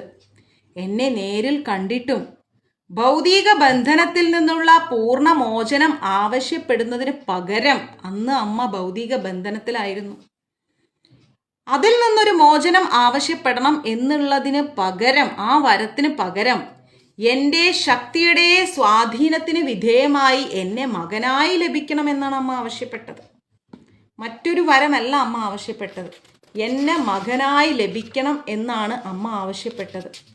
അപ്പോൾ ആ സമയത്ത് പോലും മറ്റൊരു തരത്തിൽ പറഞ്ഞാൽ ഈ ഭൗതിക ലോകത്ത് അവതരിക്കാൻ വേണ്ടി മാത്രം ഭഗവാൻ തൻ്റെ മാതാപിതാക്കളെ പൃഷ്ണി സുതപസ്സുകളെ തിരഞ്ഞെടുത്തു എന്ന് വേണം പറയാൻ. പൃഷ്ണിയും സുതപസ്സും അതായിരുന്നു ദേവകിയും വസുദേവരും. എപ്പോ? ആ ഒരു മന്വന്തരത്തിൽ. അപ്പോൾ ആ സമയത്ത് എന്താണ്, സ്വയംഭൂ മന്വന്തരത്തിൽ പൃഷ്ണിയും സുതപസ്സുമായിരുന്നു നമ്മുടെ ദേവകിയും വസുദേവരും. ആ സമയത്താണ് ഭഗവാനോട് അവർ മകനായി വരണമെന്നാവശ്യപ്പെട്ടത്. അതാണ് ഇപ്പം സംഭവിച്ചുകൊണ്ടിരിക്കുന്നത്. അപ്പോൾ ആ ഒരു സമയത്ത് മനുഷ്യരൂപത്തിൽ പ്രത്യക്ഷപ്പെടാൻ അച്ഛനും അമ്മയും വേണമല്ലോ. അങ്ങനെ ഭഗവാൻ പൃഷ്ണി സുപതസ്സുകളെ സ്ഥിരമായി തൻ്റെ മാതാപിതാക്കളായി തിരഞ്ഞെടുക്കുകയാണ്. അവരെ പിന്നീട് ഭഗവാൻ അച്ഛനും അമ്മയെ തിരഞ്ഞെടുത്തു. ഈ കാരണം കൊണ്ട് പൃഷ്ണിക്കും സുതപസ്സിനും ഭഗവാനോട് മോക്ഷം പ്രാർത്ഥിക്കാൻ പോലും വയ്യാണ്ടായിപ്പോയി. മോക്ഷം കിട്ടിക്കഴിഞ്ഞാൽ പിന്നെ അവർ ജനിക്കൂലല്ലോ, ഈ പൃഷ്ണിയും സുതപസ്സും. അപ്പോൾ അവർ വീണ്ടും വന്നാലല്ലേ ഭഗവാൻ അവരുടെ മകനായി വരും. അതുകൊണ്ട് മോക്ഷം പോലും ഭഗവാനെ നേരിട്ട് കണ്ടപ്പോൾ അവർ ചോദിച്ചില്ല. അതീന്ദ്രിയമായിരിക്കുന്ന ഭഗവത് സേവനത്തെ അപേക്ഷിച്ച് മുക്തിക്ക് വലിയ പ്രാധാന്യമൊന്നുമില്ല. ഭഗവത് സേവനമാണ് ഏറ്റവും വലിയ മോക്ഷം എന്ന് പറയുന്നത്. അപ്പം മോക്ഷം ചോദിക്കേണ്ട കാര്യമില്ല, ഭഗവാന്റെ സേവനം ചെയ്യാനുള്ള അനുഗ്രഹം ചോദിച്ചാൽ മതി. ഭഗവാന് വേണമെങ്കിൽ അവർക്ക് മോക്ഷം കൊടുക്കാമായിരുന്നു, അല്ലേ? ഭഗവാൻ വിചാരിച്ചു കഴിഞ്ഞാൽ അവർക്ക് മോക്ഷം കൊടുക്കാം. പക്ഷേ തൻ്റെ വിവിധ അവതാരങ്ങൾക്കായിട്ട് ഭഗവാന്റെ വ്യത്യസ്തമായ അവതാരങ്ങൾക്ക് വേണ്ടിയിട്ട് അവരെ ഈ ഭൗതിക ലോകത്ത് തന്നെ നിലനിർത്തണം എന്നാണ് ഭഗവാൻ ആഗ്രഹിച്ചത്. കൃഷ്ണയും സുതപസിനെയും ഭഗവാന്റെ അവതാരങ്ങൾ പൂർത്തിയാക്കാൻ വേണ്ടി ഭഗവാൻ ദേവകിയായിട്ടും വസുദേവരായിട്ട് ഈ ലോകത്ത് നിലനിർത്തി. തുടർന്നുള്ള ആ ഓരോ പദ്യങ്ങളും ആ കാര്യം വിശദീകരിക്കും. നമ്മൾ മുന്നോട്ട് പഠിക്കുമ്പോൾ ഇതിങ്ങനെ മനസ്സിലാവും. അങ്ങനെ ഭഗവാന്റെ അനുഗ്രഹലബ്ധിയെ തുടർന്ന് തപോ അനുഷ്ഠാനങ്ങളെല്ലാം അവസാനിപ്പിച്ച് ഭഗവാൻ മകനായി ജനിക്കുന്നതും കാത്ത് കൃഷ്ണയും സുതപസ്സും ഇങ്ങനെ ഭാര്യ ഭർത്താക്കന്മാരായി ജീവിച്ചുപോയി. കാലക്രമേണ അവർ വസുദേവരും അതുപോലെ തന്നെ ദേവകി മാതാവായിട്ട് പിറന്നു. യഥാകാലം കൃഷ്ണി ഗർഭിണിയായി, കുട്ടി ജനിക്കുകയും ചെയ്തു. ഭഗവാൻ ദേവകിയോടും വസുദേവരോടും പറയാണ്. എന്താ പറയണത്? അന്ന് എൻ്റെ പേര് കൃഷ്ണിഗർഭൻ എന്നായിരുന്നു. അന്ന് ഭഗവാൻ അവരുടെ മകനായി ജനിച്ചപ്പോൾ, കൃഷ്ണിയുടെയും സുതപസിൻ്റെയും മകനായി ജനിച്ചപ്പം ഭഗവാന്റെ പേര് അന്ന് കൃഷ്ണിഗർഭൻ എന്നായിരുന്നു. പിന്നത്തെ യുഗത്തിൽ പിന്നെ വേറൊരു യുഗം വന്ന് ആ സമയത്ത് നിങ്ങൾ അദിതിയും കശ്യപനുമായിട്ടാണ് ജന്മമെടുത്തത്. മനസ്സിലായി? അപ്പൊ കൃഷ്ണി സുതപസ്സും വന്നു. അവര് പിന്നീട് അദിതിയും കശ്യപനുമായിട്ട് വന്നു. അപ്പൊ ഉപേന്ദ്രൻ എന്ന പേരിൽ ഞാൻ നിങ്ങൾക്ക് അന്ന് മകനായി ജനിച്ചു. അപ്പൊ കൃഷ്ണിയും സുതപസ്സും ആയിട്ട് വന്നപ്പോൾ ഭഗവാൻ കൃഷ്ണിഗർഭനായി.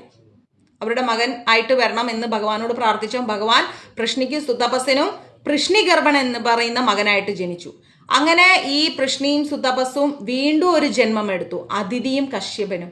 ആ സമയത്ത് അവരാരായിരുന്നു? കശ്യപനായി ഉപേന്ദ്രൻ എന്നുള്ള പേരിലാണ് ഭഗവാൻ അവരുടെ മകനായി വരുന്നത്. അന്ന് ഞാൻ വാമന രൂപമാണ് കൈക്കൊണ്ടത്. ആ കാരണം ഞാൻ 3 തവണ നിങ്ങളുടെ മകനായി പിറക്കണമായിരുന്നു എന്നാണ് എൻ്റെ അനുഗ്രഹം. അപ്പം ഞാൻ നിങ്ങൾക്ക് തന്ന അനുഗ്രഹം എന്താണെന്ന് വെച്ചാൽ 3 തവണ ഞാൻ നിങ്ങളുടെ മകനായിട്ട് ജനിക്കുന്നതാണ്. ആദ്യം കൃഷ്ണി സുതപസ്സുകൾക്ക് കൃഷ്ണിഗർഭനായിട്ട് ഭഗവാൻ ജനിച്ചു. രണ്ടാമത് അദിതി കശ്യപന്മാർക്ക് ഉപേന്ദ്രനായിട്ട് ഭഗവാൻ ജനിച്ചു. തുടർന്ന് ഇപ്പൊ 3ാമത് നിങ്ങൾക്ക് ദേവകി വസുദേവന്മാർക്ക് കൃഷ്ണനായിട്ടാണ് ഞാൻ വന്നിരിക്കുന്നത്. അപ്പൊ ഇത് 3ഉം ബൈഹാർട്ടായില്ലേ? കൃഷ്ണി സുതപസ്സിന് ആരായിട്ടാണ് ജനിക്കുന്നത്? കൃഷ്ണിഗർഭനായിട്ട്. കശ്യപനും അതുപോലെ അദിതിക്കും ഉപേന്ദ്രനായിട്ട് ജനിച്ചു. ഇതേ ആൾക്കാർ തന്നെ ദേവകിയും വസുദേവരായപ്പം ഭഗവാൻ കൃഷ്ണനായി വന്നു. പരമ്പൊരുളായിരിക്കുന്ന ഭഗവാനായി ഞാൻ വീണ്ടും ജന്മം എടുത്തിരിക്കുന്നു എന്ന് നിങ്ങളെ ബോധ്യപ്പെടുത്താൻ വേണ്ടി മാത്രമാണ് ഞാൻ വിഷ്ണു രൂപത്തിൽ വന്നത്.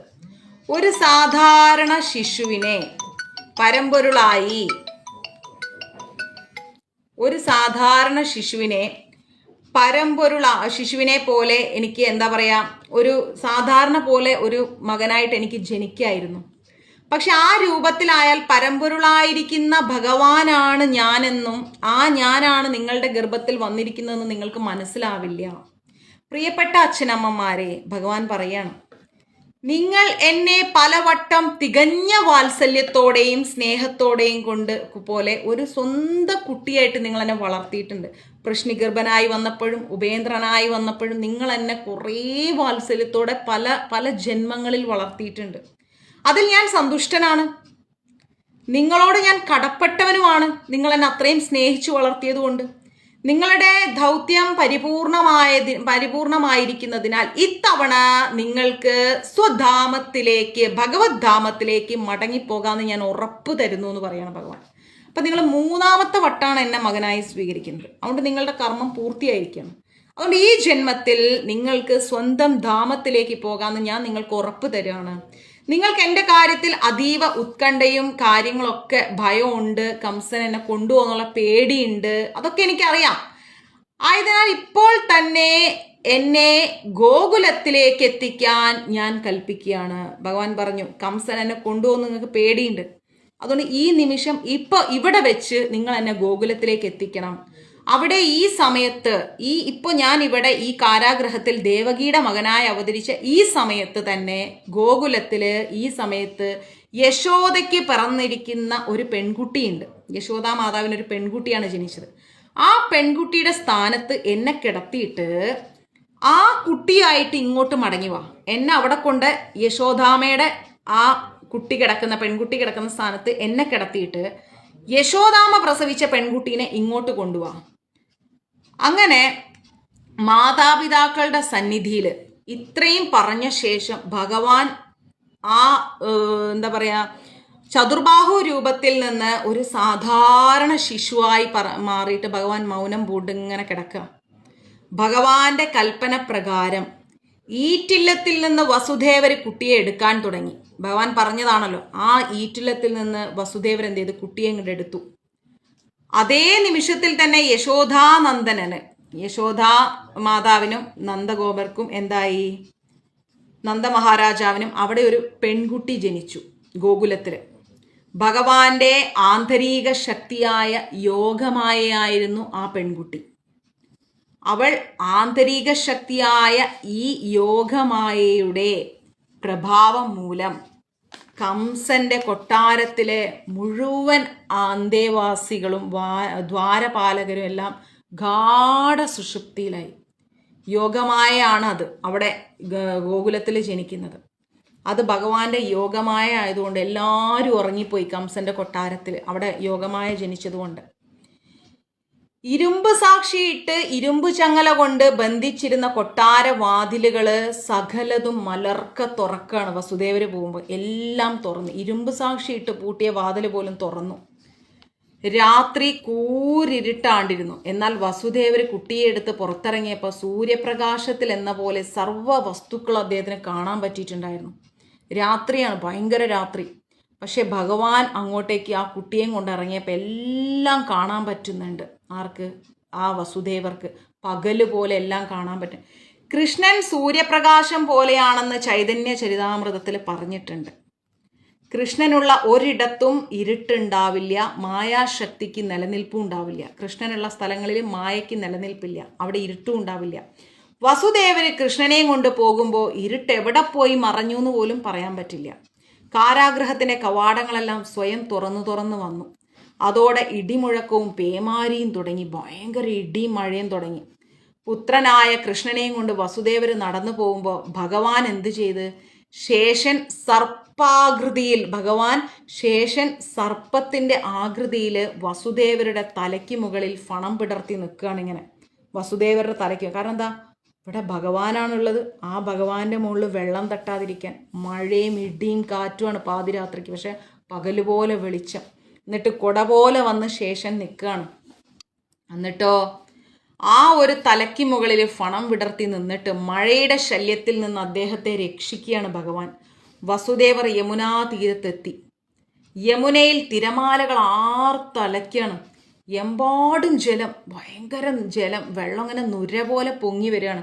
എന്നിട്ടും ആ ഭീകരമായ അവസ്ഥയിൽ വസുദേവർക്ക് നടന്നു പോകാൻ നദി എന്താ ചെയ്തത്? രണ്ട് ഭാഗത്തേക്കും വഴിമാറി കൊടുക്കുകയാണ് ഈ യമുനാ നദി. ലങ്കയിൽ കടക്കാൻ ചിറകെട്ടുമ്പോൾ ഭഗവാൻ ശ്രീരാമന് സമുദ്രം വഴിമാറി കൊടുത്തൊരു കഥയുണ്ട്. ഞാനിപ്പം പെരുമ്പറമ്പ് സ്വാമി ക്ഷേത്രത്തിൽ അത് പറഞ്ഞായിരുന്നു, ഹനുമച്ചരിതത്തിൽ. അപ്പം അതേപോലെ അത് എടുത്തരുമ്പോൾ ഞാൻ മനസ്സിലാക്കി തരാതെ. ആ ഒരു ഇതുപോലെ സമുദ്രം വഴിമാറി കൊടുത്തതുപോലെ ഇവിടെ നമ്മുടെ യമുനാ നദി വഴിമാറി കൊടുക്കുകയാണ്. എന്നിട്ടോ ഇപ്രകാരം വസുദേവർ യമുനാ നദി കടന്ന് പിന്നീട് ഗോകുലത്തിൽ നന്ദമഹാരാജാവിൻ്റെ കൊട്ടാരത്തിലേക്ക് വസുദേവരെത്തി. അവിടെ ഗോപന്മാരെല്ലാം നല്ല ഉറക്കത്തിലാണ്. ഈ സന്ദർഭത്തിൽ അദ്ദേഹം നിശബ്ദനായിക്കൊണ്ട് നമ്മുടെ യശോദാമയുടെ വീട്ടിലേക്ക് കയറി. യാതൊരു പ്രയാസവുമില്ലാതെ കുട്ടിയെ എടുത്തിട്ട് യശോദാമയുടെ അടുത്ത് കിടത്തി കണ്ണനെ. പകരം അവർ പെൺകുഞ്ഞിനെ ഇങ്ങെടുത്തു, യോഗമായെ. കംസന്റെ കാരാഗൃഹത്തിലേക്ക് വസുദേവർ തിരിച്ചെത്തി. അതിനെ ദേവകിയുടെ മടിയിൽ കിടത്തി ആ പെൺകുട്ടിയെ. ഈ സംഭവങ്ങളൊന്നും കംസൻ അറിയാതിരിക്കാൻ വേണ്ടി വീണ്ടും വസുദേവർ കാലൊക്കെ ചങ്ങല കൊണ്ട് കെട്ടി, പുറത്തു പോയതൊന്നും അറിയാതിരിക്കാൻ.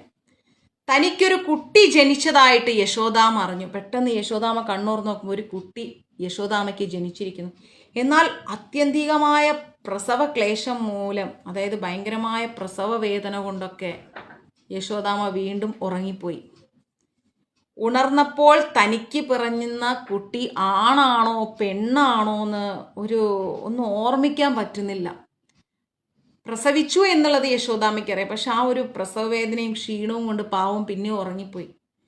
പിന്നെ കണ്ണു തുറന്നപ്പം ഞാൻ ആൺകുട്ടിക്കാണോ പ്രസവിച്ചത്, ഞാൻ പ്രസവിച്ച ആൺകുട്ടീനെയാണോ പെൺകുട്ടീനെയാണോ എന്ന് ക്ഷീണം കൊണ്ട് യശോദാമയ്ക്ക് ഓർക്കാൻ സാധിച്ചില്ല. ഇങ്ങനെ കൃഷ്ണൻ എന്ന് പറയുന്ന ഗ്രന്ഥത്തിലെ കൃഷ്ണാവതാരം എന്ന 3-ാം അധ്യായത്തിൻ്റെ അവസാനമായി. ഇനി 4-ാം അധ്യായം, അത് നാളെ. जय श्री कृष्ण चैतन्य प्रभु नित्यानंद श्री अद्वैत गदाधर श्रीवासादि गौर भक्त वृंदा। हरे कृष्णा कृष्ण कृष्ण हरे हरे, हरे राम राम राम हरे हरे, हरे कृष्ण कृष्ण कृष्ण हरे हरे, हरे राम राम राम हरे हरे, हरे कृष्ण कृष्ण कृष्ण हरे हरे, हरे राम राम राम हरे हरे।